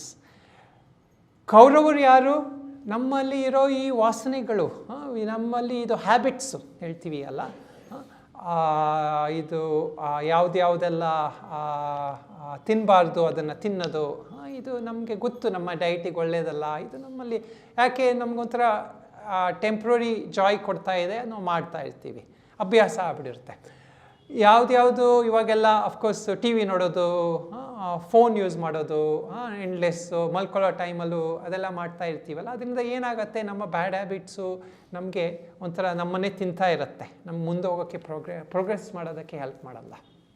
So ಇದೆಲ್ಲ ನಮ್ಮಲ್ಲಿ ಇರೋ ಕೌರವರಲ್ಲಿ ನಾವು ಹೇಳಬೇಕು ಅಂದರೆ ನಮ್ಮ ಆಸೆಗಳು, ಅಂದರೆ ಎಸ್ಪೆಷಲಿ ಯಾವುದು ನಮ್ಗೆ ಒಳ್ಳೆಯದಲ್ಲ, ಕೆಟ್ಟ ಆಸೆಗಳು, ನಮ್ಮಲ್ಲಿ ಇರೋ ಈ ಕ್ರೋಧ, ಮೋಹ, ಇದು ನಾವು ಷಡ್ರಿಪುಸ್ ಅಂತ ಹೇಳ್ತೀವಿ ಅಲ್ಲ, ಇದೆಲ್ಲ ನಮ್ಮಲ್ಲಿ ಇರೋ ಕೌರವರವರು. ಇದು ಎಲ್ಲಿ ಆಗ್ತಾ ಇದೆ ಯುದ್ಧ, ನಮ್ಮ ಒಳಗಡೆನೇ ಆಗ್ತಾ ಇದೆ. ಈ ಕುರುಕ್ಷೇತ್ರ ಎಲ್ಲೋ ಅಲ್ಲಿ ಹೋಗಿ ನಾವು ದರ್ಶನ ಮಾಡ್ಬೋದು, ಅಲ್ಲಿ ಕುರುಕ್ಷೇತ್ರ ಇವತ್ತಿಗೂ. ಬಟ್ ನಿಜವಾದ ಕುರುಕ್ಷೇತ್ರ ದರ್ಶನ ಮಾಡಬೇಕು ಅಂತಿದ್ರೆ ನೀವು ನಿಮ್ಮಲ್ಲೇ ಕೂತ್ಕೊಂಡು ಸೈಲೆನ್ಸ್ ಆಗಿ ನಮ್ಮಲ್ಲೇ ನೋಡೋದು, ಇದು ನಮ್ಮ ಕುರುಕ್ಷೇತ್ರ ಒಳಗಡೆನೇ ಇದೆ. ಈ ಕುರುಕ್ಷೇತ್ರನೇ ಇದು ಧರ್ಮಕ್ಷೇತ್ರ. ಯಾಕೆ ಇಲ್ಲಿ ಯಾವಾಗಲೂ ಎವ್ರಿ ಪಾಯಿಂಟ್ ಡಿಸೈಡ್ ಆಗ್ತಾ ಇದೆ. ನಾನು ಒಳ್ಳೆ ಪ್ಯಾತಿಗೆ ಹೋಗ್ತೀನಾ, ನಾನು ಕೆಟ್ಟ ಪ್ಯಾತಿಗೆ ಹೋಗ್ತೀನಾ, ನನ್ನ ವಾಸನೆಯನ್ನು ಫಾಲೋ ಮಾಡ್ಕೊಂಡು ಹೋಗ್ತೀನಾ, ನನ್ನ ಸಂಕಲ್ಪವನ್ನು ಫಾಲೋ ಮಾಡ್ಕೊಂಡು ಹೋಗ್ತೀನಾ? ಅದನ್ನು ಕೇಳಿ ಇಲ್ಲಿ ಅದನ್ನೇ ಇವನು ಧೃತರಾಷ್ಟ್ರ ಸಂಜೆಯನ್ನು ಕೇಳೋದು, ಇದು ಸ್ಪಿರಿಚುವಲ್ ಕ್ವಶನ್ನು. ಏನು ನಾವೆಲ್ಲರೂ ನಮ್ಮ ಹತ್ರ every day we should ask this question. ಏನು ಇದು ಪ್ರಶ್ನೆ? ಧರ್ಮಕ್ಷೇತ್ರೇ ಕುರುಕ್ಷೇತ್ರೇ ಸಮವೇತ ಯುಯುತ್ಸವ. ಧರ್ಮಕ್ಷೇತ್ರ ಕುರುಕ್ಷೇತ್ರದಲ್ಲಿ ಒಟ್ಟಾಗಿರೋರು, ಯುದ್ಧ ಮಾಡೋದಕ್ಕೆ ಬಂದಿರೋರು ಇವರು ಎಲ್ಲ ಯೋಧರು. ಯಾರು? ಇದು ನಮ್ಮಲ್ಲೇ ಇರೋ ಒಳ್ಳೆ ಹ್ಯಾಬಿಟ್ಸು, ಕೆಟ್ಟ ಹ್ಯಾಬಿಟ್ಸು, ಅದು ಎಲ್ಲ ಡೈಲಿ ಯುದ್ಧ ನಡೀತಾ ಇದೆ. ಮಾಮಕ ಪಾಂಡವಶ್ಚೈವ ಕಿಮಕುರ್ವತ ಸಂಜಯ. ನನ್ನ ಮಕ್ಕಳು ಅಂದರೆ ಇದು ನಮಗೆ ಅಟ್ಯಾಚ್ಮೆಂಟ್ ಆಗಿರೋದು, ಇದು ನಮ್ಮ ಹ್ಯಾಬಿಟ್ಸು, ಕೆಟ್ಟ ಹ್ಯಾಬಿಟ್ಸು, ಇದೆಲ್ಲ ಕೌರವರು ನಮ್ಮಂತ ಅಂತ ಅಂದ್ಕೊಳ್ತೀವಿ ನಾವು ಪಾಂಡವರನ್ನಷ್ಟು ನಮ್ಮಂತ ಅಂತ ಅಂದ್ಕೊಳ್ಳಲ್ಲ. ಯಾಕೆ? ಇದು ದೇಹದ್ದು ಅಲ್ಲಿ ನಾವು ಐಡೆಂಟಿಫೈ ಆದಾಗ ನಮಗೆ ಇಮಿಡಿಯೇಟ್ ಎಲ್ಲ ಹೆಲ್ಪ್ ಕೊಡೋದು ಯಾವುದು? ಇದೆಲ್ಲ ನಮ್ಮ ಅಭ್ಯಾಸ. ಬೆಳಿಗ್ಗೆ ನಿಮ್ಮ coffee is more appealing than the morning yoga class ಅಲ್ವಾ? ಇಷ್ಟೊಂದು ಸತಿ ಅದು ಯೋಗ ಎಲ್ಲ ಮಾಡೋದು ಕಷ್ಟ, ಕಾಫಿ ಅದು ಸುಖ, ಅಟ್ಲೀಸ್ಟ್ ಟೆಂಪ್ರರಿ. ಲಾಂಗ್ ಟರ್ಮಲ್ಲಿ ಎಲ್ಲರಿಗೂ ಗೊತ್ತು ಅದಲ್ಲ ಹಂಗೆ ಅಂತ. ಸೊ ನಮ್ಮದು ಮಾಮಕ ಪಾಂಡವಶ್ಚೈವ, ಇದು ನಮ್ಮಲ್ಲಿ ಕೇಳೋ ಪ್ರಶ್ನೆ. ಕಿಮಕುರ್ವತ ಸಂಜಯ, ಇದು ಇಲ್ಲಿ ಯಾವಾಗಲೂ ಕೇಳ್ತಾನೆ ನೋಡು. ಇದು ಕಿಮಕುರ್ವತ ಸಂಜಯ, ಏನಾಯಿತು ಸಂಜಯ? ಸಂಜಯ ಯಾವುದು? ನಮ್ಮಲ್ಲಿ ಇರೋ ದಿವ್ಯ ದೃಷ್ಟಿ ಇದು.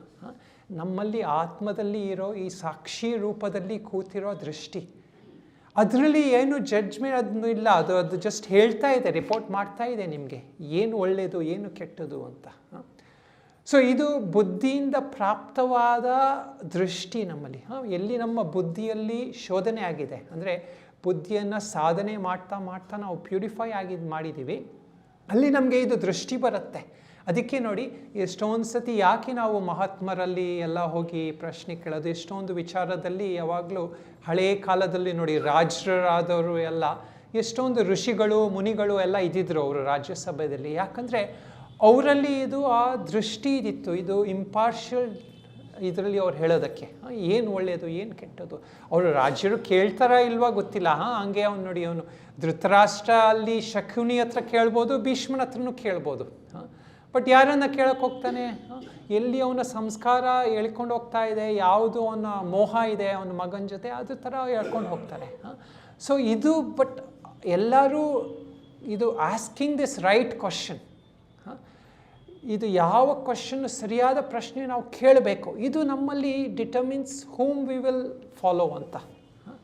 ಸೊ ಅದಕ್ಕೆ ಇಲ್ಲಿ ನಾನು ಸ್ವಲ್ಪ ಪ್ರಶ್ನೆ ನಮಗೆ ಹೆಲ್ಪ್ ಮಾಡೋದಕ್ಕೆ ನಿಮ್ಮೆಲ್ಲರಿಗೂ ಯಾರ್ಯಾರಿಗೂ ಇಂಟ್ರೆಸ್ಟ್ ಇದೆ ಆದಮೇಲೆ ಇದು ನಿರಾಮಯ ಯೋಗ ರಾಮತೀರ್ಥ ಫೌಂಡೇಶನ್ ಇದರಿಂದ ನಮಗೆ ಸ್ವಲ್ಪ ಪುಸ್ತಕಗಳು ಇದೆ. ಇವತ್ತು ಯಾರಿಗಾರು ಇಂಟ್ರೆಸ್ಟ್ ಇದೆ ಆಮೇಲೆ ಕೊಡೋಣ ಯಾರಿಗಾರು ಪುಸ್ತಕ. ಇದು ನೀವು ಫಾಲೋ ಮಾಡೋದಿದ್ರೆ ಮಾಡ್ಬೋದು. ನಾನು ಸ್ವಲ್ಪ ಪ್ರಶ್ನೆ ಓದಿ ಹೇಳ್ತೀನಿ. ಫಸ್ಟ್ ಇದು ಮನನ ಶ್ಲೋಕ, ಇದು ಶ್ಲೋಕ 1ಕ್ಕೆ ಮನನ ಅಂತ. ಮನನ ಅಂದರೆ ನಾವು ಏನು ಚಿಂತನೆ ಮಾಡೋದು, ಏನು ಪ್ರಶ್ನೆ ಕೇಳೋದು ಅಂತ. ಸೊ ಇಲ್ಲಿ ಫಸ್ಟ್ ಪ್ರಶ್ನೆ ನಾನು ಇಂಗ್ಲೀಷಲ್ಲಿ ಓದಿ ಹೇಳ್ತೀನಿ. In my own daily routine of life, when my body identify tendencies such as desire, anger, fear, jealousy were challenged by my deeper urge for freedom and the wisdom gathered from scripture and teachers. Which force did I follow? ಇದು ಕಿಮಕುರ್ವತ ಸಂಜಯ. ನಾನು ಏನನ್ನು follow ಮಾಡಿದೆ, ಇದು ನಾವು ಇಂಟ್ರಾಸ್ಪೆಕ್ಷನ್ನು daily ಮಾಡೋದು habit ನಮಗೆ develop ಮಾಡಬೇಕು. ಏನು ಎಂಡ್ ಆಫ್ ದ ಡೇ ನಮ್ಮನ್ನು ಇವತ್ತಿನ ದಿವಸದಲ್ಲಿ ಬೆಳಗ್ಗೆಯಿಂದ ನಾನು ಏನೇನು ಕಾರ್ಯ ಮಾಡಿದೆ, ಯಾವುದು ನನ್ನ ವಾಸನೆಗಳು, ನನ್ನ ಹ್ಯಾಬಿಟ್ಸು, ನನ್ನ ಸಂಸ್ಕಾರ ಹೇಳ್ಕೊಂಡೋಯ್ತು, ಯಾವ್ದು ಒಳ್ಳೆ ಕಾರ್ಯ ಮಾಡಿದೆ ನಾನು. ಎಲ್ಲೋ ಯಾರೋ ಒಬ್ಬ ಕಷ್ಟದಲ್ಲಿದ್ದ, ಅವನಿಗೇನೋ ಹೆಲ್ಪ್ ಮಾಡಿದೆ. ಯಾವುದೋ ಒಂದು ಟೈಮಲ್ಲಿ ನನ್ನ ಮನಸ್ಸು ವಿಕ್ಷೇಪ ಆಗಿತ್ತು, ಕೂತ್ಕೊಂಡು ನಾನು ಸ್ವಲ್ಪ ಜಪ ಹೇಳಿದೆ, ಧ್ಯಾನ ಮಾಡಿದೆ. ಸೊ ಇದೆಲ್ಲ ನೋಡಿ, ಇದು ಒಳ್ಳೆ ಇದು. ಸೊ ಯಾವುದನ್ನು ನಾನು ಚೂಸ್ ಮಾಡಿದೆ, ಇದನ್ನು ನಮ್ಮ ಕೇಳ್ತಾ ಏನಾಗುತ್ತೆ, ನಮ್ಮಲ್ಲಿ ಆ ಬುದ್ಧಿ ಜಾಗೃತ ಆಗ್ತಾ ಇದೆ. ಮತ್ತು ಆ ಬುದ್ಧಿ ನಮಗೆ ಆ ಸಂಜಯ ಅಲ್ಲಿ ಕೂತಿರೋ ಸಾಕ್ಷಿ ರೂಪದ್ದು ಸಂಜಯದಿಂದ ನಮಗೆ ಕರೆಕ್ಟಾಗಿ ಹೇಳುತ್ತೆ ಏನಾಯಿತು ಇವತ್ತು ಅಂತ. What are my battles in daily life where my bad habits and harmful patterns overrule my noble aspirations and resolutions. ನನ್ನ ಸಂಕಲ್ಪ ಯಾವುದು, ನನ್ನ ವಾಸನೆ ಯಾವುದು, ಇದು ನಮ್ಮಲ್ಲಿ ಗೊತ್ತಿಲ್ದಿದ್ರೆ ನಾವು ನಮ್ಮ ವಾಸನೆಯನ್ನು ಫಾಲೋ ಮಾಡ್ಕೊಂಡು ಹೋಗ್ತೀವಿ. ಯಾಕೆ? ಸಂಸಾರ ಏನು ಹೇಳಿ, ಡಿಫಾಲ್ಟ್ ಮೋಡು. ನಾವು ಪ್ರಶ್ನೆ ಕೇಳ್ದಿದ್ರೆ ಏನಾಗುತ್ತೆ, ನಮ್ಮ ಡಿಫಾಲ್ಟ್ ಮೋಡಲ್ಲಿ ಹೋಗ್ತೀವಿ.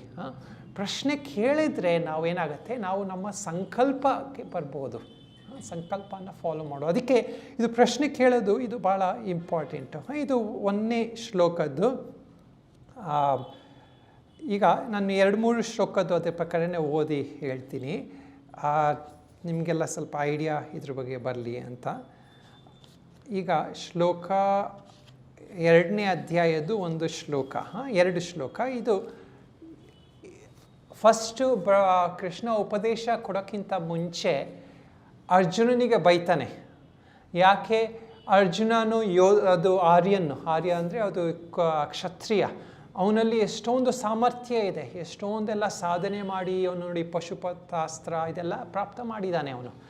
ಇಲ್ಲಿ ತನಕ ಇಷ್ಟೆಲ್ಲ ಮಾಡಿಬಿಟ್ಟು ಇಲ್ಲಿ ಬಂದು ಈ ಇಂಪಾರ್ಟೆಂಟ್ ಸಮಯದಲ್ಲಿ ನಿನ್ನಲ್ಲಿ ಹೇಗೆ ಇಷ್ಟು ಇದು ಮಾಡೋದಕ್ಕೆ ಶಕ್ತಿ ಇಲ್ಲ ಹಂಗೆ ಹೇಳ್ತಾ ಇದೆಯಾ ಅಂತ. ಇದು 2 ಶ್ಲೋಕ. ಕುತಸ್ತ್ವಾ ಕಶ್ಮಲಮಿದಂ ವಿಷಮೇ ಸಮುಪಸ್ಥಿತಂ ಅನಾರ್ಯಜುಷ್ಟಮಸ್ವರ್ಗ್ಯಂ ಅಕೀರ್ತಿಕರಂ ಅರ್ಜುನ ಕ್ಲೇಬ್ಯಂ ಮಾಸ್ಮಗಮಃ ಪಾರ್ಥ ನೈತತ್ಯಯುಪಪದ್ಯತೆ ಶೂದ್ರಂ ಹೃದಯ ದೌರ್ಬಲ್ಯಂ ತ್ಯಕ್ತೋತಿಷ್ಠ ಪರಂತಪ ಅಂತ.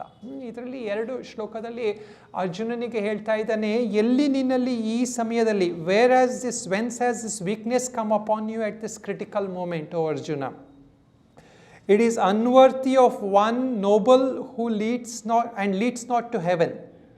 This faint-heartedness brings only disgrace. Yield not to this unmanliness, O Partha, it doesn't befit you. Cast off this petty weakness of heart. ಕ್ಷುದ್ರಂ ಹೃದಯ ದೌರ್ಬಲ್ಯಂ. ನಮ್ಮ ಹೃದಯದಲ್ಲಿ ಒಂಥರ ಯಾವುದಾದ್ರು ಇಂಪಾರ್ಟೆಂಟ್ ಇದರಲ್ಲಿ ಯಾವುದಾದ್ರು ಇಂಪಾರ್ಟೆಂಟ್ ಮೂಮೆಂಟಲ್ಲಿ ಏನಾಗುತ್ತೆ, ಮನಸ್ಸಲ್ಲಿ ಸ್ವಲ್ಪ ಹೆದರಿಕೆ, ಭಯ, ಏನೋ ಒಂದು ಜೀವನದಲ್ಲಿ ಏನೋ ಒಂದು ನಾವು ಹೇಳ್ತೀವಲ್ಲ ಟ್ರಾಮಾಸ್ ಅಂತ. ಇದೆಲ್ಲದು ಈಗೆಲ್ಲ ಸೈನ್ಸಲ್ಲಿ ರಿಸರ್ಚ್ ಮಾಡಿದ್ದಾರೆ. ಎಷ್ಟೊಂದು ಮೆಮೊರಿಯಲ್ಲಿ ಇರುತ್ತೆ. ಆ ಸಿಚುವೇಶನ್ ಯಾವುದಾದ್ರು ಸ್ವಲ್ಪ ಸಿಮಿಲರ್ ಆದಾಗ ನಮ್ಮಲ್ಲಿ ಆ ಹೆದರಿಕೆ, ಆ ಸಿಚುವೇಶನ್ ಹಾಗೆ ಇಲ್ಲ ಇರ್ಬೋದು. ಇವಾಗ ಎಲ್ಲೋ ಒಂದು ಸತಿ ನೀವು ಹಾವನ್ನು ನೋಡಿರ್ತೀರ, ಹತ್ತಿರ ರೋಡಲ್ಲಿ ಬರ್ತಾ ಇರೋದು. ಇನ್ನೊಂದು ಕಡೆ ಎಲ್ಲೋ ಒಂದು ಕಡೆ ಹೋಗ್ತಾ ಇದ್ದೀರಾ, ಆವಾಗ ನೋಡಿದಾಗ ಏನೋ ಹೆದರಿಕೆ ಆಗಿತ್ತು. ಬಟ್ ಈ ಸಮಯದಲ್ಲಿ ಎಲ್ಲೋ ಒಂದು ಬಿಲ್ಡಿಂಗ್ ಎಲ್ಲ ಇದೆ, ಬಟ್ ಏನೋ ಒಂದು ದಾರ ಥರ ಕಾಣಿಸ್ತು ನಿಮಗೆ. ಅದನ್ನು ನೋಡ್ಬಿಟ್ಟು ಏನಾಯಿತು, ನಿಮಗೆ ನೆನಪಾಯಿತು, ಅಲ್ಲಿ ಹಾವು ನೋಡಿದ್ದೆ, ಅದ್ರ ಥರನೇ ಕಾಣಿಸ್ತಾ ಇದೆ ಇದು ಅಂತ. ಅದರಲ್ಲಿ ಏನಾಯಿತು, ಆ ಸೇಮ್ ಇಮೋಷನ್ಸ್, ಹೆದರಿಕೆ ಬರುತ್ತೆ. ಸೊ ಇದು ನಮ್ಮಲ್ಲಿ ಆ ಬುದ್ಧಿ ಸರಿಯಾಗಿ ಇಲ್ಲ, ಬುದ್ಧಿ ಥರ ನಿಶ್ಚಯವಾಗಿಲ್ಲ. ಆ ಹೆದರಿಕೆಯಲ್ಲೇ ನಾವು ಹೋಗೋಕ್ಕೆ ಶುರು ಮಾಡ್ತೀವಿ. ಅಂದರೆ we will follow that fear, we will follow that habits, that negative ಇದು. ಸೊ ಇದು ಅರ್ಜುನನಿಗೆ ಹಾಗೆ ಆ ಸಮಯದಲ್ಲಿ ಅವನ ಬುದ್ಧಿ ಸರಿ ಒಂಥರ ಇದು ಮಾಡ್ತಾ ಇಲ್ಲ, ಬುದ್ಧಿಯಲ್ಲಿ ಆ ವಿಚಾರ ಸರಿ ಬಂದಿಲ್ಲ, ಪ್ರಾಪ್ತವಾದ ಜ್ಞಾನ ಅಲ್ಲಿ ಅವನಿಗೆ ಹೆಲ್ಪ್ ಮಾಡ್ತಾ ಇಲ್ಲ. ಸೊ ಅದರಿಂದ ಏನು ಇದು ಎಲ್ಲ ಹೇಳ್ತೀವಿ ಅಲ್ಲ, ಎಂಗ್ಸೈಟಿ ಡಿಸಾರ್ಡರು, ಪ್ಯಾನಿಕ್ ಅಟ್ಯಾಕು, ಇದೆಲ್ಲ ಜನರಿಗೆ ಈಗ ಎಷ್ಟೊಂದು ಜನಕ್ಕೆ ಆಗುತ್ತಾ ಇರುತ್ತೆ ನೋಡಿ. ನಮಗೂ ಆಗ್ತಾ ಇರ್ಬೋದು. ಸೊ ಅದಕ್ಕೆ ನಾವು ಇದನ್ನು ವಿಚಾರ ಮಾಡಬೇಕು, ಎಲ್ಲಿ ಆ ಸಮಯದಲ್ಲಿ ಆಯಿತು ಹಾಗೆ. ನಮ್ಮಲ್ಲಿ ಈ ಹೃದಯ ದೌರ್ಬಲ್ಯಂ ಎಲ್ಲಿ ಬಂದಿದೆ. ಅದಕ್ಕೆ ನೋಡಿ ಪ್ರಶ್ನೆ ಒಂದಷ್ಟು ಇದೆ. Do I tend to wallow in self pity? Do certain outer conditions pull down my energy? Do I yield to my weaknesses? ಮತ್ತು ಇನ್ನೊಂದು ಥರದಲ್ಲಿ ಏನು ದೌರ್ಬಲ್ಯ, ಆವಾಗ ಯಾರು ನಮಗೆ ಹಿತೋಪದೇಶಿ ಆಗಿರ್ತಾರೆ, ಯಾರು ನಮಗೆ ಒಂಥರ ವಿಸ್ಡಮ್ ಆಗಿ ಹೇಳ್ತಾ ಇರ್ತಾರೆ, ಅವರನ್ನು ಕೇಳೋದಕ್ಕೆ ನಾವು ರೆಡಿಯಾಗಿರಲ್ಲ. ನೋಡಿ ಎಷ್ಟೊಂದು ಜನಕ್ಕೆ ಎಲ್ಲಿ ಒಂದೊಂದು ಸತಿ ಜಾಸ್ತಿ ಏನಾದ್ರು ಒಂದು ಆಸೆ ಇರುತ್ತೆ. ಅಲ್ಲಿ ಮಕ್ಕಳಿಗೆ ಎಲ್ಲ ಅವರೇನು ನಮ್ಮ ತಂದೆ ತಾಯಿಯಲ್ಲಿ ವಿಸ್ಡಮ್ ಇರೋದು ಅದೆಲ್ಲ ಬೇಡ ಆ ಟೈಮಲ್ಲಿ. ಯಾಕಂದರೆ ಅದು ಆಸೆ ಏನು ಇಂಪಾರ್ಟೆಂಟ್, ಅದು ಹೇಳ್ಕೊಂಡು ಹೋಗುತ್ತೆ. ಸೊ ಅದೇ ಥರದಲ್ಲಿ ನಮಗೂ ಆಗುತ್ತೆ. ಅಲ್ಲಿ ಏನಾಗುತ್ತೆ, ಅದು ಪ್ರಶ್ನೆ, ಅದು ನಮಗೆ ಕೇಳ್ತಾ ಅದರಲ್ಲಿ am I too sensitive to shut out corrections by teachers or well-meaning friends? Do I give up easily on my goals and resolutions? What does it take for me to bring about intended changes in my life? ಇದು ನಮ್ಮಲ್ಲಿ ಎಲ್ಲಿ weakness ಇದೆ, ನಾವು ಸಾಧನೆ ಸಂಕಲ್ಪಕ್ಕೆ ಹೋಗೋದಕ್ಕೆ ನಾವು ಪ್ರಯತ್ನ ಮಾಡಲ್ಲ. ಇದು ನಮ್ಮ ಮನಸ್ಸು ಏನು ಹಳೆಯನ್ನೇ ಯೋಚಿಸ್ತಾ ಇರುತ್ತೆ, ಏನು ಬೇಡ ಏನು ಮಾಡಬಾರ್ದು.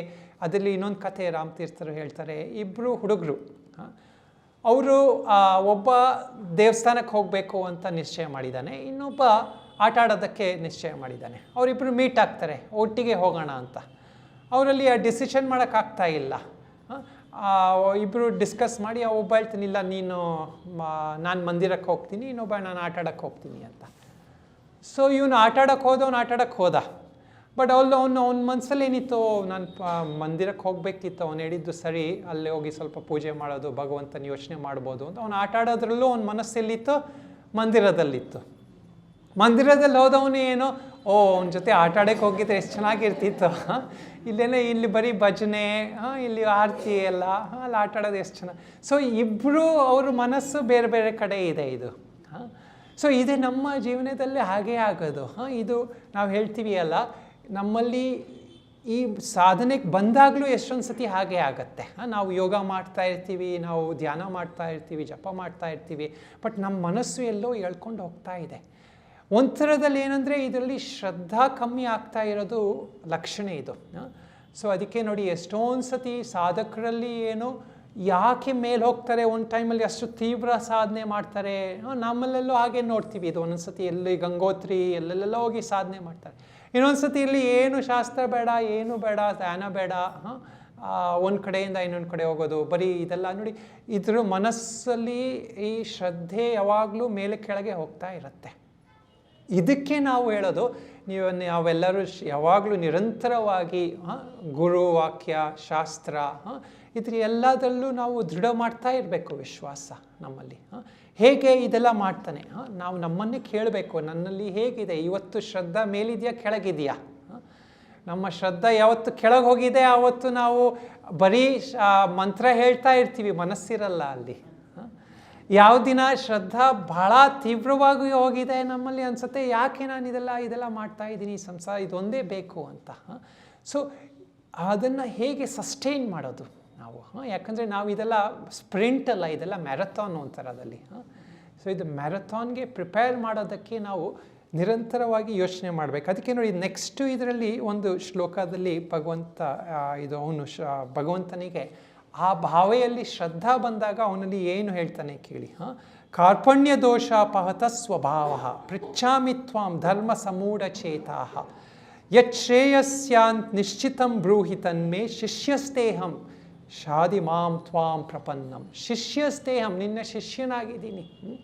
ನೋಡಿ, ಅಲ್ಲಿ ತನಕ ಅವನಿಗೆ ಕೃಷ್ಣನಲ್ಲಿ ಶ್ರದ್ಧಾ ಇರಲಿಲ್ಲ.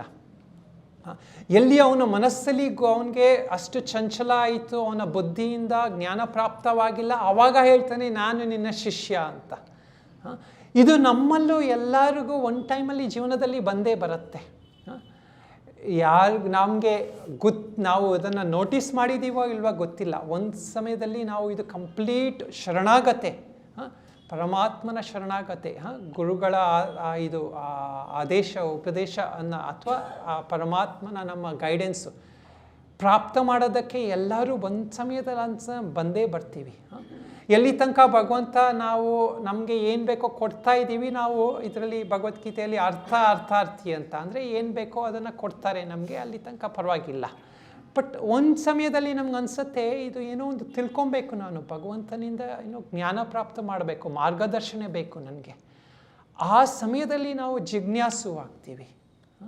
ಅಲ್ಲಿಂದ ನಮಗೇನು ಆ ಜ್ಞಾನ ಪ್ರಾಪ್ತ ಮಾಡೋದಕ್ಕೆ ಈ ಗುರು ಶಾಸ್ತ್ರ ಯಾರು ಬೇಕೇ ಬೇಕು. ಯಾಕಂದರೆ ನಮ್ಮ ಬುದ್ಧಿಯಲ್ಲಿ ಅಷ್ಟು ತೀವ್ರ ಸೂಕ್ಷ್ಮತ್ವೇ ಇಲ್ಲ ನಿಜವಾಗ್ಲಿ ಆ ಸಮಯದಲ್ಲಿ. ಅದಕ್ಕೆ ನಾವು ಯಾವುದಾದ್ರೂ ಶಾಸ್ತ್ರವನ್ನು ನಿರಂತರವಾಗಿ ಮಾಡ್ತಾ ಇದ್ರೆ ಏನಾಗುತ್ತೆ, ನಮಗೆ ಯಾರು ಸರಿಯಾಗಿ ಒಂಥರ ಗುರುಗಳ ಪ್ರಾಪ್ತವಾಗದಿದ್ದರೂ ಆ ಶಾಸ್ತ್ರದಿಂದ ನಮಗೆ ಒಂಥರ ಮೆಂಟರ್ಶಿಪ್ ಯಾವಾಗಲೂ ಸಿಗ್ತಾ ಇರುತ್ತೆ. ಅದಕ್ಕೆ ನೋಡಿ, ಯಾವುದಾದ್ರು ಒಂದು ಶಾಸ್ತ್ರದಲ್ಲಿ ನಾವು ತೀವ್ರವಾಗಿ ಒಂಥರ ಫೋಕಸ್ ಮಾಡಿ ಕಲಿಬೇಕು. ಎಸ್ಪೆಷಲಿ ಯಾವುದಾದ್ರು ಭಗವದ್ಗೀತೆ, ನಾವು ಹೇಳ್ತೀವಿ ಅಲ್ಲ, ಭಗವದ್ಗೀತೆ ಬರೀ ಒಂಥರ ಇದು ಯಾರು ಅಡ್ವಾನ್ಸ್ ಆಗಿದ್ದಾರೆ ಅಂತ ಅವ್ರಿಗೆ ಮಾತ್ರ ಅಲ್ಲ, ಅವ್ರಿಗೂ ಆಗತ್ತೆ, ಅವ್ರಿಗೂ ಮೋಕ್ಷ ಶಾಸ್ತ್ರ ಇದು. ಬಟ್ ಯಾರು ಬಿಗಿನರ್ಸ್ ಆಗಿದ್ದಾರೆ ಅವ್ರಿಗೂ ಹೆಲ್ಪ್ ಆಗುತ್ತೆ. ಯಾಕಂದರೆ ನಾವು ಎಲ್ಲರೂ ಒಂಥರ ಅರ್ಜುನನ್ ಥರ ಕುರುಕ್ಷೇತ್ರದಲ್ಲಿ ಬರ್ತೀವಿ ಯಾವ್ದಾದ್ರು ಒಂದು ಸಮಯದಲ್ಲಿ ಅಥವಾ ಇನ್ನೊಂದು ಸಮಯದಲ್ಲಿ. ಆ ಸಮಯದಲ್ಲಿ ಏನು ನಮ್ಮಲ್ಲಿ ಈ ಭಾವ ಇರಬೇಕು. ಇದು ಮತ್ತು ಇನ್ನೊಂದೇನೆಂದರೆ ಈ ಪ್ರಶ್ನೆ ನಾವು ಡೈಲಿ ಲೈಫಲ್ಲಿ ಕೇಳಬೇಕು ನಾವು. ನಾನು ಈಗ ಶಿಷ್ಯ ಭಾವನಲ್ಲಿ ಇದ್ದೀನ ಅಥವಾ ನಾನೇ ಗುರುವಾಗಿದ್ದೀನ ಈಗ ಅಂತ. ಗುರುವಾಗಿದ್ದೀನಿ ಅಂದರೆ ಅದು ನಮ್ಮ ವಾಸನೆ ನಮ್ಮ ಗುರು ಆಗ. ಅದಕ್ಕೆ ನಮ್ಮಲ್ಲಿ ಇದು ಯಾವಾಗಲೂ ಶ್ರದ್ಧಾ ಇಂಪಾರ್ಟೆಂಟ್ ನೋಡಿ. ಶ್ರದ್ಧಾವಾನ್ ಲಭತೆ ಜ್ಞಾನ ಅಂತ ಹೇಳ್ತಾರೆ ಭಗವಂತ. ಇಲ್ಲಿ ಶ್ರದ್ಧಾ ಕಮ್ಮಿ ಆಯಿತು. ಎಷ್ಟೊಂದು ಸತಿ ನಾನು ನಮ್ಮ ಸ್ಟೂಡೆಂಟ್ಸಲ್ಲೂ ನೋಡಿದ್ದೀನಿ, ನಮ್ಮಲ್ಲೂ ನೋಡಿದ್ದೀನಿ. ಎಷ್ಟೊಂದು ಸತಿ ಒಂದೊಂದು ಸತಿ ಭಾವನೆ ಇರುತ್ತೆ, ಶ್ರದ್ಧಾ ಭಾವನೆ ಇರುತ್ತೆ. ಇಲ್ಲೆಲ್ಲ ನಾನು ಈಗ 3-4 ವರ್ಷ ಬೆಂಗಳೂರಲ್ಲಿ ಬಂದಾಗ ಒಂದೊಂದು ಸತಿ ಗೊತ್ತಾಗತ್ತೆ. ಒಂದೊಂದು ವರ್ಷ ಹೇಳ್ತಾರೆ, ಸ್ವಾಮೀಜಿ ಇದು ಆಯಿತು ಬನ್ನಿ ನಮ್ಮ ಮನೆಗೆ ಇಲ್ಲಿ, ಅಥವಾ ನಾವು ಬರ್ತೀವಿ ನಿಮ್ಮನ್ನು ಮೀಟ್ ಆಗೋದಕ್ಕೆ. ಇದೆಲ್ಲ ಫಸ್ಟ್ ತೀವ್ರವಾಗಿ ಶ್ರದ್ಧಾ ಇದ್ದಾಗ.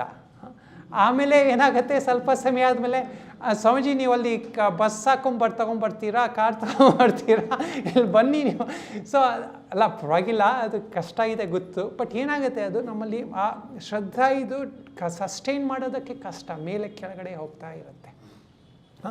ಸೊ ಇದು ನಮ್ಮಲ್ಲಿ ಹೇಗೆ ಮೇಂಟೈನ್ ಮಾಡೋದಕ್ಕೂ ಅದಕ್ಕೆ ಇದು ಸ್ವಲ್ಪ ಪ್ರಶ್ನೆ ಏನು ಒಂದು ಸ್ವಲ್ಪ ಇದೆ ನೋಡಿ. With right understanding, awareness of our weakness and limitations can be transformed into spiritual traits of humility and reverence. Humility ಅಂತ ಹೇಳ್ತೀವಿ ಅಲ್ಲ, ಇದು ಯಾರು ನಮಗೆ ನಾವೆಲ್ಲ ಕಲಿಸೋರಕ್ಕೂ ನಮ್ಮ ಆಚಾರ್ಯರು ಒಂದೊಂದ್ಸತಿ ಹೇಳ್ತಾರೆ, ಇವಾಗ ಯಾರೋ ಇಲ್ಲಿ ಕಲ್ಸಕ್ಕೆ ಹೋಗಬೇಡಿ, ನೀವು ಕೂತ್ಕೊಂಡು ಸಾಧನೆ ಮಾಡಿ. ನಾನು ಎಷ್ಟೊಂದು ವರ್ಷ ಎಲ್ಲ ಕಡೆ ಸಾಧನೆ ಮಾಡಿ ಎಲ್ಲ ಕಡೆ ಕಲಿಸ್ತಾ ಇದ್ದೆ. ಆಮೇಲೆ ನನ್ನೆಲ್ಲ ಅನಿಸ್ತು, ನಾನು ಇನ್ನೂ ಸರಿ ಕಲ್ತಿಲ್ಲ ಅಂದ್ಬಿಟ್ಟು ನಾವು ಕೈಲಾಸಾಶ್ರಮದಲ್ಲಿ ನಮ್ಮ ಗುರುಗಳ ಸಾನ್ನಿಧ್ಯದಲ್ಲಿ ಎಲ್ಲ ಶಾಸ್ತ್ರಗಳು, ಎಷ್ಟೊಂದು ವೇದಾಂತ ಶಾಸ್ತ್ರ ಮತ್ತು ಷಡ್ ದರ್ಶನ ಎಲ್ಲ ಕಲಿತಾಗ ಅವರು ಏನು ಹೇಳಿದ್ರು, ಎಷ್ಟೊಂದು ಜನ ಏನು ಅನ್ಕೊತಾರೆ, ಇವಾಗೆಲ್ಲ ಒಂದೊಂದು ಆಶ್ರಮದಲ್ಲಿ ಹಾಗೆ ಎಲ್ಲ ಕಲ್ತ ಮೇಲೆ ಏನು ನಿಮ್ಮನ್ನು ಒಂಥರ ಮಿಷನರಿಯಾಗಿ ಕಳಿಸ್ತಾರೆ, ಅಲ್ಲೋಗಿ ಇಲ್ಲೋಗಿ ಅಂತ. ನಮ್ಮ ಗುರುಗಳು ಏನು ಹೇಳಿದ್ರು, ನನ್ನ ಕೊಟ್ಟಿದ್ದು ಉಪದೇಶ ರಾಮತೀರ್ಥರಿಗೂ ಅದೇ ಉಪದೇಶ ಕೊಟ್ಟಿದ್ದವರು. ಏನು ಇವಾಗ ಮೇಲೆ ಹೋಗೋ, ಅಲ್ಲಿ ಉತ್ತರಕಾಶಿ ಅಥವಾ ಗಂಗೋತ್ರಿಯಲ್ಲಿ ಹೋಗೋ, ಮೌನದಲ್ಲಿ ಕೂತ್ಕೊಂಡು ಓದಿದ್ದನ್ನು ನೆನ್ಪು ಮಾಡ್ಕೊ, ಸಾಧನೆ ಮಾಡು. ನೀನೀಗ ಗುರುವಾಗಿದೆ ಅಂತ ಹೋಗಿ ಕಲಿಸ್ಬೇಡ, ಈಗ ಎಲ್ಲ ಕಲ್ತಿದ್ಮೇಲೆ ಹೋಗೋಕ್ಕೆ ಸಾಧನೆ ಮಾಡು. ಸರಿ, ಇದೊಂಥರ ನಮ್ಮ ಅಹಂಕಾರಕ್ಕೆ ಒಂಥರ ಅದು ಸಪ್ರೆಸ್ಸಿಂಗ್ ಅದು. ಎಷ್ಟೊಂದು ಸತಿ ನಮ್ಮಲ್ಲೂ ಹಾಗೆ ಇದು ನೋಡಬೇಕು. ನಾವು ಸ್ವಲ್ಪ ಕಲ್ತಿದ್ದಕ್ಕೆ ಸ್ವಲ್ಪ ಇದು ಮಾಡಿದ್ಮೇಲೂ ನಾವು ನಮ್ಮಲ್ಲಿ ಆ ಶಿಷ್ಯ ಭಾವನೆ ಯಾವಾಗಲೂ ಇದ್ರೇ ನಮಗೆ ನಮ್ಮಲ್ಲಿ ಇರೋ ಗುರುತತ್ವ ಜಾಗೃತಿ ಆಗತ್ತೆ. ಸೊ ಇದನ್ನು ಕೇಳೋದಕ್ಕೆ ಇನ್ನೊಂದು ಪ್ರಶ್ನೆ ಇದೆ. How can I open my mind and be receptive to the life transforming truths of the rishis and the spiritually evolved guides in my life.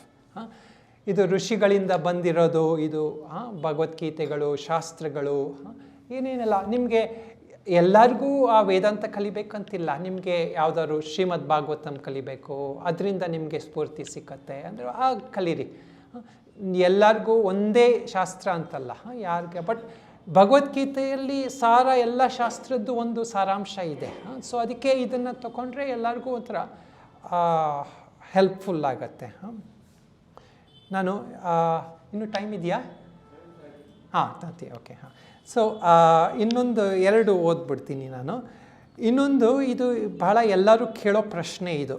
ಯಾವುದಂದರೆ ಈ ನಮ್ಮ ಸ್ವಧರ್ಮದ ಬಗ್ಗೆ.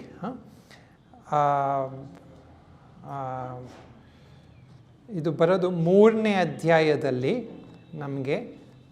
ಇದರಲ್ಲಿ ಪ್ರಶ್ನೆ ಒಂದಷ್ಟು ಇದೆ. 35ನೇ ಶ್ಲೋಕ. ಇದು ಎಷ್ಟೊಂದು ಜನ ಕೇಳಿರ್ಬೋದು. ಶ್ರೇಯಾನ್ ಸ್ವಧರ್ಮೋ ವಿಗುಣಃ ಪರಧರ್ಮಾತ್ ಸ್ವನುಷ್ಠಿತಾತ್ ಸ್ವಧರ್ಮೇ ನಿಧನಂ ಶ್ರೇಯಃ ಪರಧರ್ಮೋ ಭಯಾವಹ. ಶ್ರೇಯಾನ್ ಸ್ವಧರ್ಮೋ ವಿಗುಣಃ, ನಮಗೆ ಶ್ರೇಯಸ್ಸು ಅಂದರೆ ನಮಗೆ ಹಿತಕಾರಿವಾಗಿರೋದು, ನಮಗೆ ಆಧ್ಯಾತ್ಮಿಕದಲ್ಲಿ ಮತ್ತು ಮಾನಸಿಕವಾಗಿ ಪ್ರೋಗ್ರೆಸ್ ಆಗಿರೋದು ಏನು, ನಮ್ಮ ಸ್ವಧರ್ಮ. ಅದು ವಿಗುಣ ಆಗಿರ್ಬೋದು, ಅಂದರೆ ಅದು ಅಷ್ಟೊಂದು ಒಂಥರ ನಮಗೆ ಈಗ ಹೇಗೆ ಇವರೆಲ್ಲ ನಮ್ಮ ಮಹಿಳೆಯವರು ಇಂಡಿಯನ್ ವುಮೆನ್ಸ್ ಚಾಂಪಿಯನ್ ಎಲ್ಲ ಗೆದ್ಕೊಂಬಂದರು. ಎಷ್ಟೊಂದು ಜನ ಮಹಿಳೆಗೆ ಈಗ ಒಂಥರ ಇನ್ಸ್ಪಿರೇಷನ್ ನೋಡಿ. ಒಳ್ಳೆಯದದು ಇನ್ಸ್ಪಿರೇಷನ್. ಬಟ್ ಇವಾಗ ನೀವು ಮಾಡ್ತಿರೋ ಕೆಲಸ ಬಿಟ್ಬಿಟ್ಟು ಎಲ್ಲ ಕ್ರಿಕೆಟರ್ ಆಗೋಕ್ಕಾಗತ್ತಾ? ಹಾಕೋಕ್ಕಾಗಲ್ವಲ್ಲ. ಸೊ ಇವಾಗ ನಮ್ಮ ಸ್ವಧರ್ಮ ಏನು ಅಂತ ತಿಳ್ಕೊಳ್ಳೋದು ಇದು ಭಾಳ ಇಂಪಾರ್ಟೆಂಟು ನಮ್ಮ ಜೀವನದಲ್ಲಿ. ಒಂದು ಪ್ರಾಬ್ಲಮ್ ಏನಂದರೆ ಯಾವಾಗಲೂ ಸ್ವಧರ್ಮ ಅಂದರೆ ಒಂದು ಟೈಮಲ್ಲಿ ಅದು ಒಂದಿರುತ್ತೆ, ಇನ್ನೊಂದು ಟೈಮಲ್ಲಿ ಇನ್ನೊಂದು ಆಗ್ಬೋದು. ಅದು ಯಾವಾಗಲೂ ನಾನು ಸೆಕ್ರೆಟ್ರಿ ಆಗಿದ್ದೀನಿ, ಯಾವಾಗಲೂ ಸೆಕ್ರೆಟ್ರಿ ಆಗಲೇ ಇರಬೇಕು ಅಂತ ಆಗಲ್ಲ. ಸ್ವಧರ್ಮ ಏನಂದರೆ ಅದನ್ನು ತಿಳ್ಕೊಳ್ಳೋದಕ್ಕೆ ಫಸ್ಟು ನಾವು ನಮ್ಮಲ್ಲಿ ಗುಣಗಳು ವಾಸನೆಗಳು ಇದೆ ಇದನ್ನು ತಿಳ್ಕೊಳ್ಳೋದು ಇಂಪಾರ್ಟೆಂಟು. ನಮ್ಮದು ಹೇಳ್ತೀವಿ ಎಲ್ಲ ಆ್ಯಪ್ಟಿಟ್ಯೂಡು, ನಮ್ಮದು ಕ್ವಾಲಿಟೀಸು, ಪರ್ಸ್ನಾಲಿಟಿ ಇದೆಲ್ಲ ತಿಳ್ಕೊಳ್ಳೋದು ಇಂಪಾರ್ಟೆಂಟು. ಎಷ್ಟೊಂದು ಜನರಿಗೆ ಇವಾಗ ಎಸ್ಪೆಷಲಿ ಯಂಗ್ ಏಜಲ್ಲಿ ಯಾರೆಲ್ಲ ಇದ್ದಾರೆ ಅವ್ರಿಗೆ ದಿಸ್ ಇಸ್ ವೆರಿ ಇಂಪಾರ್ಟೆಂಟ್. ಯಂಗ್ಸ್ಟರ್ಸ್ಗೆ what are your qualities, what are your skills, what are your aptitude. ಇದನ್ನು ತಿಳ್ಕೊಂಡ್ರೆ ಏನಾಗುತ್ತೆ, ನಮಗೆ ಅಟ್ಲೀಸ್ಟು ಜೀವನದಲ್ಲಿ ನಾನು ಯಾವ ಮಾರ್ಗದಲ್ಲಿ ಹೋಗಬೇಕು ಅಂತ ಸ್ವಲ್ಪ ಐಡಿಯಾ ಸಿಕ್ಕತ್ತೆ. ಮತ್ತು ಇದರಲ್ಲಿ ನೋಡಿ ಪ್ರಶ್ನೆ, what are my skills and abilities in life, can they be successfully put to use in my line of work and activities. ನಾನು ಮಾಡ್ತಾ ಇರೋ ಕೆಲಸ ಅಥವಾ ನಾನು ಚೂಸ್ ಮಾಡಿರೋ ಕರಿಯರಲ್ಲಿ ಇದು ನನ್ನ ಆ್ಯಪ್ಟಿಟ್ಯೂಡ್ ಹೆಲ್ಪ್ ಮಾಡೋಕ್ಕಾಗತ್ತಾ ಅಂತ. What traits and abilities of mind can I best utilise within my scope of work. ನೀವು ಚೂಸ್ ಮಾಡಿದರೆ ಅದನ್ನು ಹೇಗೆ ಇದನ್ನು ಡೆವಲಪ್ ಮಾಡ್ಬೋದು ಫರ್ದರ್ ಅಂತ. ಬಟ್ ಪ್ರಾಬ್ಲಮ್ ಏನಾಗುತ್ತೆ, ಇದು ಈ ಪ್ರಶ್ನೆ ಬರುತ್ತೆ ನೋಡಿ. Do I tend to aspire for others roles. ಅದಕ್ಕೆ ಇದರಲ್ಲಿ ಯಾವಾಗಲೂ ಇದು ನಮಗೆ ಒಂದೊಂದು ಸತಿ ಏನೋ ಒಂದು ಕೆಲಸ ಅನಿಸುತ್ತೆ ನಂಗೆ ಮಾಡ್ಸೋಕ್ಕಾಗತ್ತೆ, ಅವ್ರಿಗಿಂತ ಚೆನ್ನಾಗಿ ಮಾಡ್ತೀನಿ ಅಂತ ಅನಿಸುತ್ತೆ. ಪರಧರ್ಮಾತ್ ಸ್ವನುಷ್ಠಿತಾತ್. ಇದು ನಮ್ಮ ಆಶ್ರಮಗಳಲ್ಲಿ ನೋಡಿ, ಇದು ನಾವು ಎಲ್ಲ ನಾನು ಒಂದು ಆಶ್ರಮದಲ್ಲಿ ಒಂದು 10-12 ವರ್ಷ ಸೇವೆ ಮಾಡಿದೆ. ಅಲ್ಲಿ ನಾನು ಹೋಗ್ಬೇಕಾದ್ರೆ ನಾನು ಎಜುಕೇಷನ್ ಎಲ್ಲ ಮಾಡಿದ್ದೆ ಪೂರ್ವಾಶ್ರಮದಲ್ಲಿ ಹೋಗೋಕ್ಕಿಂತ ಮುಂಚೆ. ಅಲ್ಲಿ ನನ್ನ ಸೂಪರ್ವೈಸರ್ಸು ಎಷ್ಟೊಂದು ಜನ ಅವರಲ್ಲಿ ನನಗೆ ಗೊತ್ತಿರೋ ಸ್ಕಿಲ್ಸ್ ಇರಲಿಲ್ಲ ಅವ್ರಿಗೆ, ಬಟ್ ಅವರು ಸೂಪರ್ವೈಸರು, ನಾನು ಅಲ್ಲಿ ಅವರ ಬಟ್ ಸ್ಪಿರಿಚುವಲ್ ಟ್ರೈನಿಂಗ್ ಏನು, ನಾನು ಅವರನ್ನು ಏನು ಹೇಳ್ತಾರೋ ಅದನ್ನು ಕೇಳಬೇಕು. ನನಗೆ ಅದಕ್ಕಿಂತ ಬುದ್ಧಿವಂತ ಆಗಿದ್ದೋ ಈ ಸೊಲ್ಯೂಷನ್ ಗೊತ್ತು ಎಷ್ಟೊಂದು ಸತಿ. ನಾನು ಎಷ್ಟೊಂದು ಸತಿ ಅನಿಸ್ತೋ ಇವ್ರಿಗೇನು ಗೊತ್ತಿಲ್ಲಪ್ಪ ನಾನು ಅವ್ರಿಗಿಂತ. ಬಟ್ ಇದೇ ನೋಡಿ, ನಾವು ಎಷ್ಟೊಂದು ಸತಿ ನಮ್ಮ ಜೀವನದಲ್ಲೂ ಹಾಗೆ ನಾವು ಆಧ್ಯಾತ್ಮಿಕ ಮಾರ್ಗ ಬಂದಾಗ ನಮ್ಗೆ ಅನಿಸುತ್ತೆ ಎಷ್ಟೊಂದು ಸತಿ ನಾವು ಗುರುಗಳನ್ನೆಲ್ಲ ಫಾಲೋ ಮಾಡ್ಬೇಕಾದ್ರೆ ಇದೆಲ್ಲ ನನಗೆ ಅವ್ರಿಗಿಂತ ಚೆನ್ನಾಗಿ ಗೊತ್ತು, ಇವಾಗ ಸೈನ್ಸಲ್ಲಿ ಎಷ್ಟೊಂದೆಲ್ಲ ಹೇಳ್ತಾ ಇದ್ದಾರೆ, ಇವರೆಲ್ಲ ಹಳೇ ಯಾವುದೋ ಒಂದು ತೊಗೊಂಡು ಹೇಳ್ತಾ ಇದ್ದಾರೆ. ನೋಡಿ ಇದು ಏನು ನಮ್ಗೆ ಅನಿಸುತ್ತೆ, ಇದು ನನ್ನಲ್ಲಿ ಈ ಜ್ಞಾನ ಇರೋದು ಎಲ್ಲಿ ತನಕ ಆ ಆ್ಯಟಿಟ್ಯೂಡ್ ಇಟ್ಕೊತೀವಲ್ವ, ನಾವು ಹೈಯರ್ ಇದಕ್ಕೆ ಓಪನ್ನೆಸ್ ಇರಲ್ಲ. ಸೊ ಇದು ಅದಕ್ಕೆ ನೋಡಿ, ಒಂಥರದಲ್ಲಿ ಏನು ನಾವು ನಮ್ಮ ಎಬಿಲಿಟೀಸನ್ನು ನಾವು ನೋಡಿಕೊಂಡು ಯಾವುದು ನನ್ನ ಧರ್ಮ ಸ್ವಧರ್ಮ ಇದನ್ನು ಫಾಲೋ ಮಾಡೋದು ಇಟ್ಸ್ ವೆರಿ ಇಂಪಾರ್ಟೆಂಟ್. ಎಲ್ಲಿ ನಾವು ನಮ್ಮ ಸ್ವಧರ್ಮವನ್ನು ಫಾಲೋ ಮಾಡ್ತೀವಿ, ನಮ್ಮಲ್ಲಿ ಇರೋ ಈ ಹ್ಯಾಬಿಟ್ಸ್ ಹಳೇ ಪೂರ್ವ ಎಷ್ಟೊಂದು ಜನ್ಮದಿಂದ ಪ್ರಾಪ್ತವಾಗಿರೋ ವಾಸನೆಗಳನ್ನು ಅದರದ್ದು ಒಂದು ಔಟ್ಲೆಟ್ ಸಿಕ್ಕತ್ತೆ. ಇಲ್ಲದ್ರೆ ಏನಾಗುತ್ತೆ, ಆ ವಾಸನೆ ಒಂಥರ ಬೇರೆ ಥರದಲ್ಲಿ ಹೋಗ್ತಾ ಇರುತ್ತೆ. ಸೊ ಅದಕ್ಕೆ ಇಲ್ಲಿ ನಾವು ಇದರಲ್ಲಿ ಇನ್ನೊಂದು ಇಂಪಾರ್ಟೆಂಟ್ ಏನಂದರೆ, ನಮ್ಮಲ್ಲಿ ಎಷ್ಟೊಂದು ಸತಿ ಇದು ಆಪರ್ಚುನಿಟೀಸ್ ಇರಲ್ಲ. ಇದು ಜನರು ಹೇಳೋದು ಇದು ಕಾಮನ್ನು ಪ್ರಾಬ್ಲಮ್ಮು. ಏನು ಹೇಳ್ತಾರಂದರೆ, ಇದು ನಾವು ಹೇಳ್ಬೋದು ನನ್ನಲ್ಲಿ ಇದು ಆರ್ಟಿಸ್ಟ್ ಆಗಬೇಕಂತ ಇಂಟ್ರೆಸ್ಟ್ ಇದೆ, ಅಥವಾ ಯಾರಿಗಾದರೂ ಇದು ಕ್ರಿಕೆಟ್ ಆಗೋದಕ್ಕೆ ಇಂಟ್ರೆಸ್ಟ್ ಇದೆ, ಬಟ್ ಎಲ್ಲಿ ಅಲ್ಲ 11 ಜನಕ್ಕೆ ಮಾತ್ರ ಚಾನ್ಸು. ಇಲ್ಲಿ ಇದು ನಮ್ಮ ದೇಶದಲ್ಲಿ ನೋಡಿ, ಈಗ ಎಷ್ಟು ಪಾಪ್ಯುಲೇಷನ್ ಇದೆ, 11 ಜನಕ್ಕಲ್ಲ, ನಂಗೆ ಹೇಗೆ ಯೂಸ್ ಮಾಡಲಿ ನನ್ನ ಕ್ರಿಕೆಟು ಇದು ಅಂತ. ಸೊ ಒಂದೊಂದು ಸತಿ ಹೌದು ಅದು ರಿಯಲಿಸ್ಟಿಕ್ ಪ್ರಾಬ್ಲಮ್. ನಾವು ಅದರಲ್ಲಿ ಯಾವ ಒಂಥರ ಸ್ವಲ್ಪ ಕಾಂಪ್ರಮೈಸ್ ಮಾಡೋದೇನೆಂದರೆ, ಎಲ್ಲಿನ ಎಬಿಲಿಟೀಸು ಅದು ಎಕ್ಸಾಕ್ಟಾಗಿ ಆ ಲೈನಲ್ಲೇ ಅಂತಲ್ಲ, ಅದು ಗುಣಗಳು, ಅದು ಯಾವುದೇ ಇದರಲ್ಲೂ ಅದು ನೀವು ಇದು ಮಾಡ್ಬೋದು.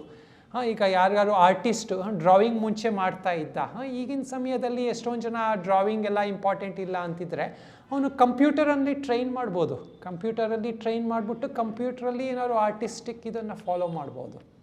ಸೊ ಸ್ವಲ್ಪ ಹಾಗೆ ನೋಡಬೇಕಾಗತ್ತೆ ಯಾವ ಸಮಯದಲ್ಲಿ ಏನಿದೆ ಅಂತ.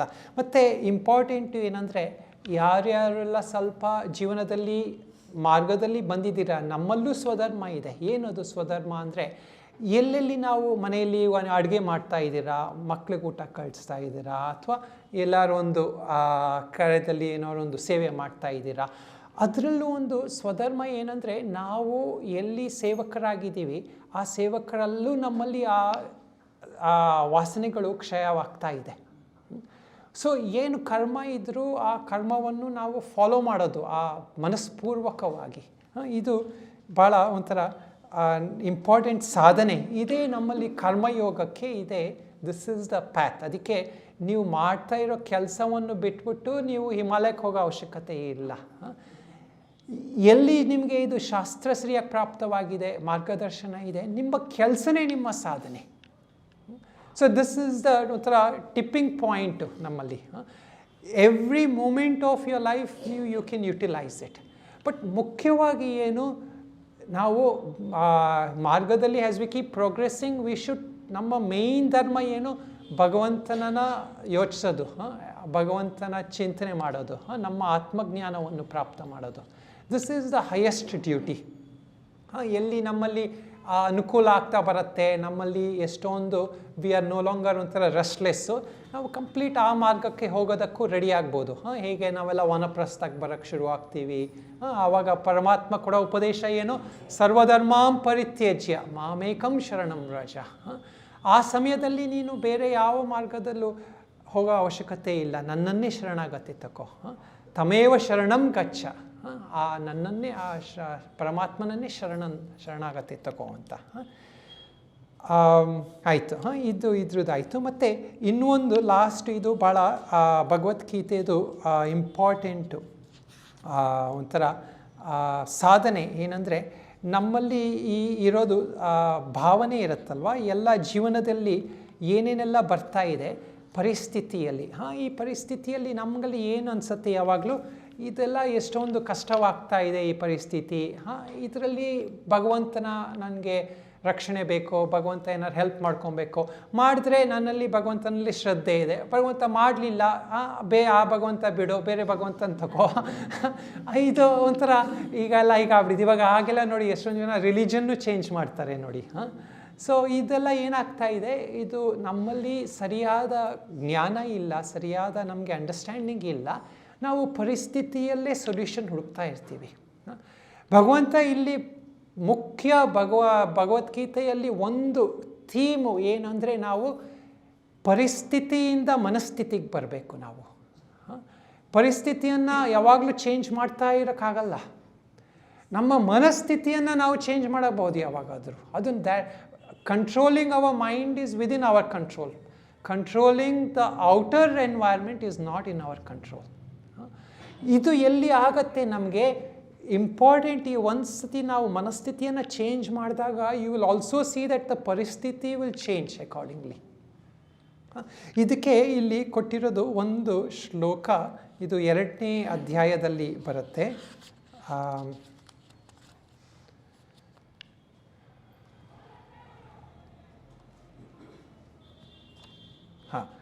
ಇದು 38ನೇ ಶ್ಲೋಕ.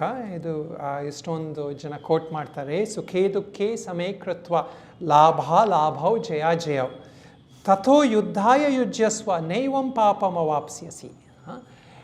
ನಿನ್ನ ಜೀವನದ ಯುದ್ಧ ಅಂದರೆ ನಿನ್ನ ಜೀವನದ ಕರ್ತವ್ಯ ಕರ್ಮ ಏನೇನಿದೆ ಅದನ್ನು ಹೇಗೆ ಮಾಡಬೇಕು, ಸುಖೇ ದುಃಖೇ ಸಮೇ ಕೃತ್ವ, ಸುಖ ಬರಲಿ ದುಃಖ ಬರಲಿ ನೀನು ಮಾಡೋ ಕರ್ಮ ನೀನು ಮಾಡಬೇಕು.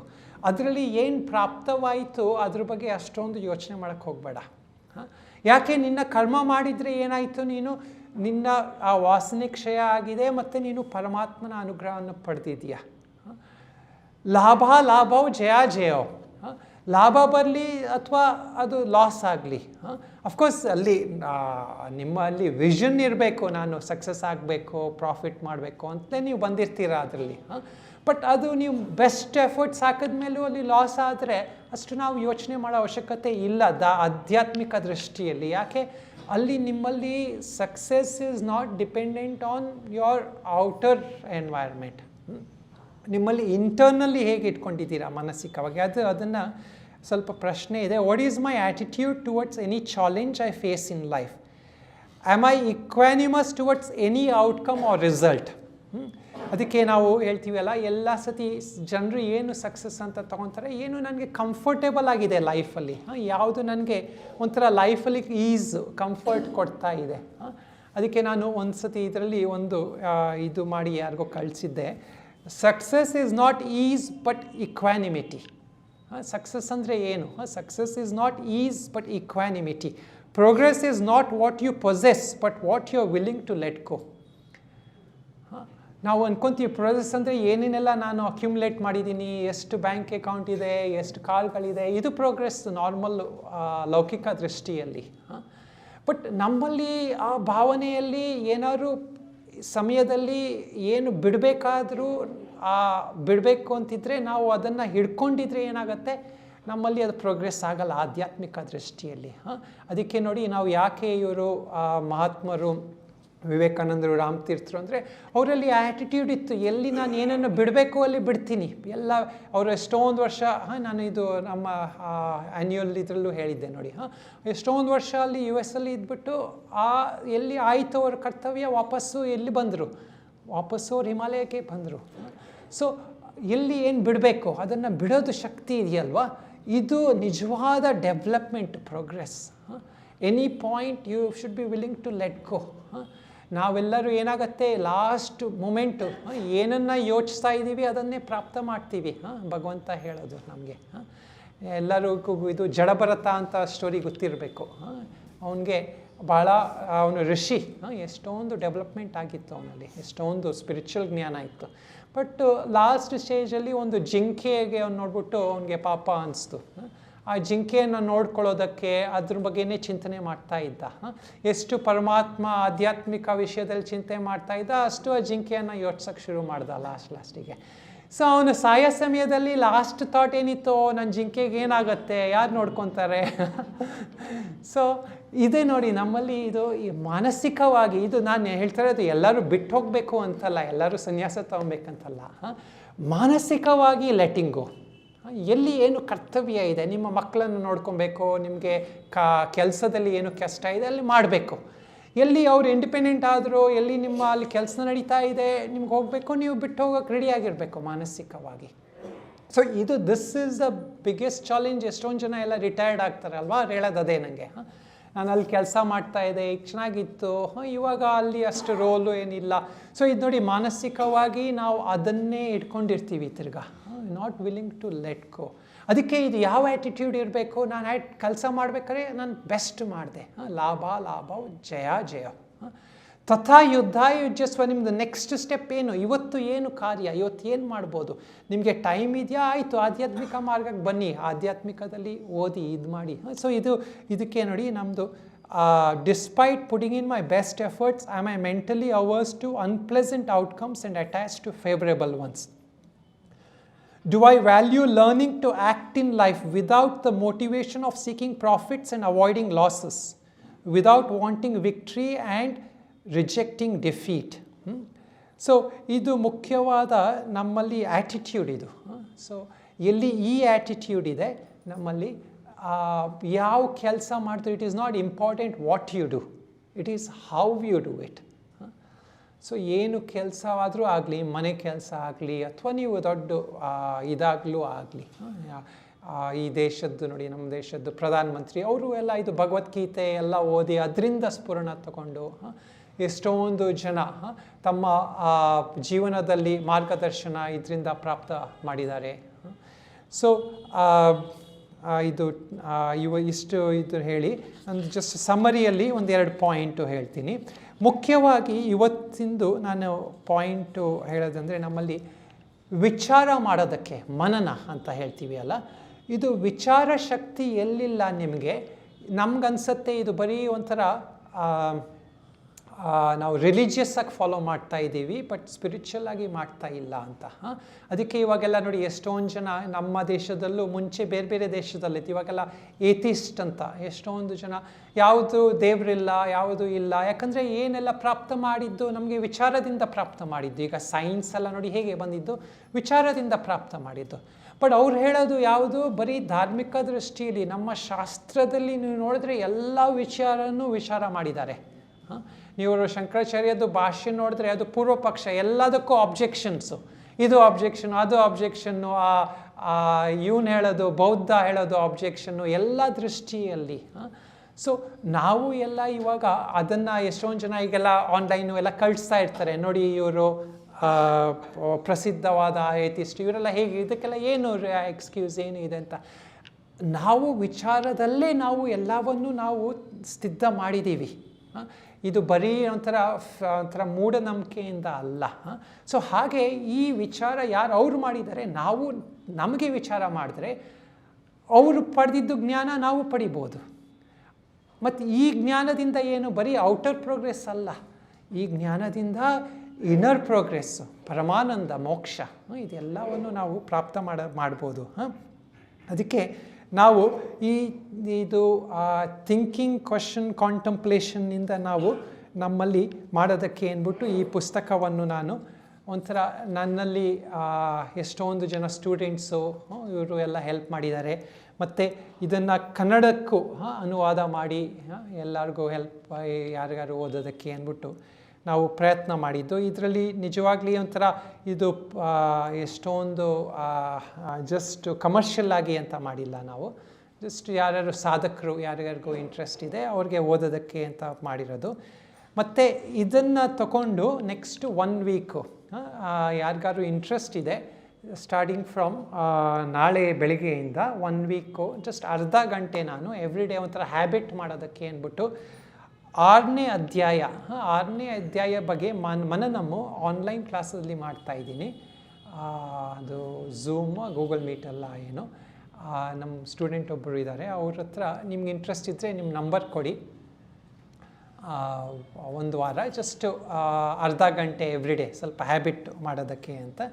ಮತ್ತು ಇದು ಪುಸ್ತಕಗಳು ಯಾರಿಗಾರು ಇಂಟ್ರೆಸ್ಟ್ ಇದ್ದರೆ ಅವರು ಹೇಳ್ತಾರೆ ಅದನ್ನು ಹೇಗೆ ತೊಗೊಬೋದು ಅಂತ. ಸೊ ಇದು 2 ಮುಖ್ಯವಾದ ಪಾಯಿಂಟು ಇವತ್ತು ನೀವು ತಗೊಂಡು ಹೋಗೋದು. ಇದರಲ್ಲಿ ತಗೊಂಡು ಹೋದರೆ ನನಗೆ ಸಂತೋಷ. ಒಂದೇನೆಂದರೆ, ಎಲ್ಲಿ ತನಕ ನಾವು ನಮ್ಮ ಸಂಸಾರದ್ದು ಇದರಲ್ಲಿ ಇರ್ತೀವಿ, ಯಾವ ಮೋಡಲ್ ಇರ್ತೀವಿ? ಡಿಫಾಲ್ಟ್ ಮೋಡಲ್ ಇರ್ತೀವಿ. ಒಳ್ಳೆಯದು, ಅಟ್ಲೀಸ್ಟ್ ಎಲ್ಲರೂ ಕೇಳಿದ್ದಾರೆ. ಎಲ್ಲಿ ತನಕ ನಾವು ನಮ್ಮ ಸಾಧನಕ್ಕೆ ಬರ್ತೀವಿ, ಯಾವ ಮೋಡಕ್ಕೆ ಬರ್ತೀವಿ? ಚಾಯ್ಸ್, ಸಂಕಲ್ಪ ಮೋಡಲ್ಲಿ. ಸೊ ಇದು ಹೇಗೆ ಬರೋದು? ವಿಚಾರದಿಂದ, ಅಂದರೆ ಆಧ್ಯಾತ್ಮಿಕ ಶಾಸ್ತ್ರವನ್ನು ತಗೊಂಡು ವಿಚಾರ ಮಾಡೋದು. ಮತ್ತು ಇನ್ನೊಂದು ಏನು, ಇದು ಎಲ್ಲಿ ತನಕ ನಾವು ಬರೀ ಆರ್ಟಿಫಿಷಿಯಲ್ ಇಂಟೆಲಿಜೆಂಟಲ್ಲಿ ಡಿಪೆಂಡೆಡ್ ಆಗಿದ್ದೀವಿ, ಅಲ್ಲಿ ತನಕ ನಾವು ನಮ್ಮ ಬುದ್ಧಿಯಲ್ಲಿ ಜ್ಞಾನ ಬರ್ತಾ ಇಲ್ಲ. ಆ ಕಂಪ್ಯೂಟರ್ಗೆ ಮೋಕ್ಷ ಸಿಗ್ಬೋದು, ನಮಗೆ ಸಿಕ್ಕಲ್ಲ. ಸೊ ಅದಕ್ಕೆ ನಾವು ನಮ್ಮಲ್ಲಿ ಒರಿಜಿನಲ್ ಇಂಟೆಲಿಜೆನ್ಸನ್ನು ಡೆವಲಪ್ ಮಾಡಬೇಕು. ಸೊ ಇಷ್ಟು ಹೇಳಿ ನಾನು ಇವತ್ತು ನನ್ನ ವಿನ್ಯಾಸವನ್ನು ಮುಗಿಸ್ತೀನಿ. ಕೊನೆಯಲ್ಲಿ ಒಂದು ಶಾಂತಿ ಮಂತ್ರ ಹೇಳೋಣ. ಯಾರಿಗಾರು ಗೊತ್ತಿದ್ರೆ ನೀವು ಜಾಯ್ನ್ ಮಾಡಿ. ಓಂ ಅಸತೋ ಮಾ ಸದ್ಗಮಯ ತಮಸೋ ಮಾ ಜ್ಯೋತಿರ್ಗಮಯ ಮೃತ್ಯೋರ್ಮಾ ಅಮೃತಂ ಗಮಯ. ಓಂ ಶಾಂತಿ ಶಾಂತಿ ಶಾಂತಿ.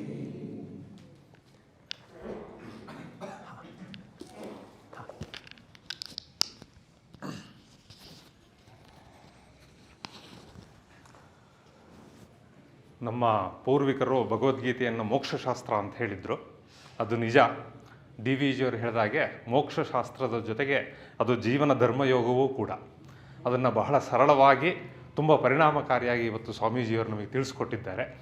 ಇವತ್ತಿನ ದಿವಸ ನಮ್ಮ ಸಮಸ್ಯೆಗಳೇನಿದೆ ಅವುಗಳಿಗೆ ನಾವು ಭಗವದ್ಗೀತೆಯನ್ನು ಹೇಗೆ ಅನುಸಂಧಾನ ಮಾಡಿ ಪರಿಹಾರವನ್ನು ಕಂಡುಕೊಳ್ಳಬಹುದು ಅನ್ನೋ ವಿಷಯದ ಬಗ್ಗೆ ಅವ್ರು ಮಾತಾಡಿದ್ದಾರೆ. ಅದ್ರ ಬಗ್ಗೆನೇ ಅವ್ರು ಪುಸ್ತಕ ಬರೆದಿದ್ದಾರೆ. ಅದರೊಳಗೆ ಅವ್ರು ಹೇಳಿದರು, ಅನುಸಂಧಾನ ಮಾಡೋದು ಅಂತ ಹೇಳಿದರೆ ಒಂದು ಕ್ರಿಟಿಕಲ್ ಇನ್ಸೈಡರ್ ನಮ್ಮಲ್ಲೇ ಒಬ್ಬ ಇರ್ತಾನೆ. ದಿವಸ ಅವನನ್ನೇ ನಾವು ಪ್ರಶ್ನೆ ಕೇಳ್ಕೊಳ್ಳೋದು, ಅವನು ಕೇಳ್ತಕ್ಕಂಥ ಪ್ರಶ್ನೆಗಳಿಗೆ ನಾವು ಉತ್ತರ ಕೊಡ್ತಕ್ಕಂಥ ಒಂದು ರೀತಿಯಲ್ಲಿ ಒಂದು ಪ್ರಶ್ನೋತ್ತರವಾಗಿರ್ತಕ್ಕಂಥ ಪುಸ್ತಕಗಳಿದೆ. ಆ ಪುಸ್ತಕಗಳನ್ನು ಇಂಗ್ಲೀಷಲ್ಲಿದೆ ಮತ್ತು ಕನ್ನಡದಲ್ಲಿದೆ. ಅದು ಯಾವ ವರ್ಷನ್ ಬೇಕಾದರೂ ನೀವು ತಗೊಂಡು ಹೋಗ್ಬೋದು. ಸ್ವಾಮೀಜಿಯವರು ಹೇಳಿದಾಗೆ ಅವರು ಅರ್ಧ ಗಂಟೆ ಅವರದ್ದು ಭಗವದ್ಗೀತೆ ಬಗ್ಗೆ ಒಂದು ಕಾರ್ಯಕ್ರಮ ಇದೆ. ಅದರಲ್ಲೂ ಕೂಡ ವಾಟ್ಸಪ್ ನಂಬರು ಶೇರ್ ಮಾಡ್ತೀವಿ. ಅವರು ಬಂದಿದ್ದಾರೆ ಜಯ ಅನ್ನೋರು. ಅವ್ರ ನಂಬರ್ ತೊಗೊಂಡ್ಬಿಟ್ಟು ಅದಕ್ಕೂ ಜಾಯ್ನ್ ಆಗ್ಬೋದು ನೀವು. ಆ ಪುಸ್ತಕ ನಿಮಗೆಲ್ಲರಿಗೂ ಉಚಿತವಾಗಿ ಸಿಗುತ್ತೆ. ಅಲ್ಲಿ ಒಂದು ಕಾಣಿಕೆ ಡಬ್ಬಿ ಇದೆ. ಕಾಣಿಕೆಯನ್ನು ಸ್ವಾಮೀಜಿಯವರಿಗೆ ಸಮರ್ಪಣೆ ಮಾಡಬಹುದು. ಈ ಒಂದು ಕಾರ್ಯಕ್ರಮವನ್ನು ನಡೆಸ್ಕೊಟ್ಟಿರ್ತಕ್ಕಂಥದ್ದಕ್ಕೆ ಅವರಿಗೆ ಭಕ್ತಿಪೂರ್ವಕವಾಗಿರ್ತಕ್ಕಂಥ ಧನ್ಯವಾದಗಳನ್ನು ತಿಳಿಸ್ತಾ ನಮ್ಮ ಒಂದು ರಾಮತೀರ್ಥ ಸೇವಾ ಫೌಂಡೇಶನಿಂದ ಒಂದು ಚಿಕ್ಕ ಕಾಣಿಕೆಯನ್ನು ಸಮರ್ಪಣೆ ಮಾಡ್ತಾ ಇದ್ದೀವಿ. ಮಂಜುನಾಥ ಈಶ್ವರ್ ಮತ್ತು ಕೌಸಲ್ಯ ಈಶ್ವರ್ ಅವರು ಬರಬೇಕು ಅವ್ರ ತಾಯಿ ಅಂತ ಹೇಳಿ ಕೇಳ್ಕೊಳ್ತೇವೆ.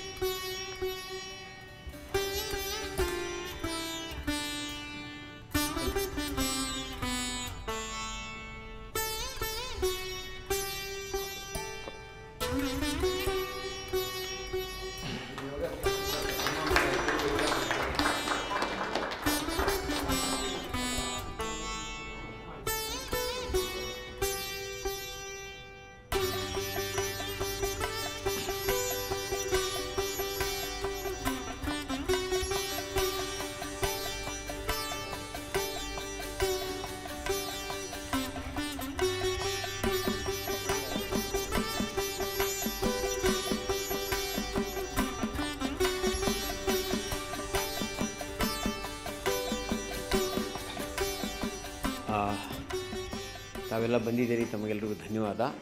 ಇವತ್ತು ಸ್ವಾಮೀಜಿಯವರು ಹೇಳಿದ್ದು ಇಸ್ ಪ್ರಾಕ್ಟಿಕಲ್ ಆಗಿ ಹೇಗೆ ಅಪ್ಲೈ ಮಾಡಬೇಕು ಅನ್ನೋದು ಪುಸ್ತಕದಲ್ಲಿ ಕೆಲವಿದೆ. ಅದರಲ್ಲಿ ಡೈರಿ ಥರ ನಾವು ಖಾಲಿ ಜಾಗ ಬಿಟ್ಟಿದ್ದಾರೆ, ಅದನ್ನು ನೋಟ್ ಮಾಡ್ಕೊಳ್ಳೋಕ್ಕೆ. ಅದನ್ನು ಎಲ್ರಿಗೂ ಈ ಅಂದರೆ ಇಲ್ಲಿ ಬಂದವರಿಗೆ ಕನ್ನಡ ಬೇಕಾ ಇಂಗ್ಲೀಷ್ ಬೇಕಾ ತೊಗೊಂಡು ಹೋಗ್ಬೋದು.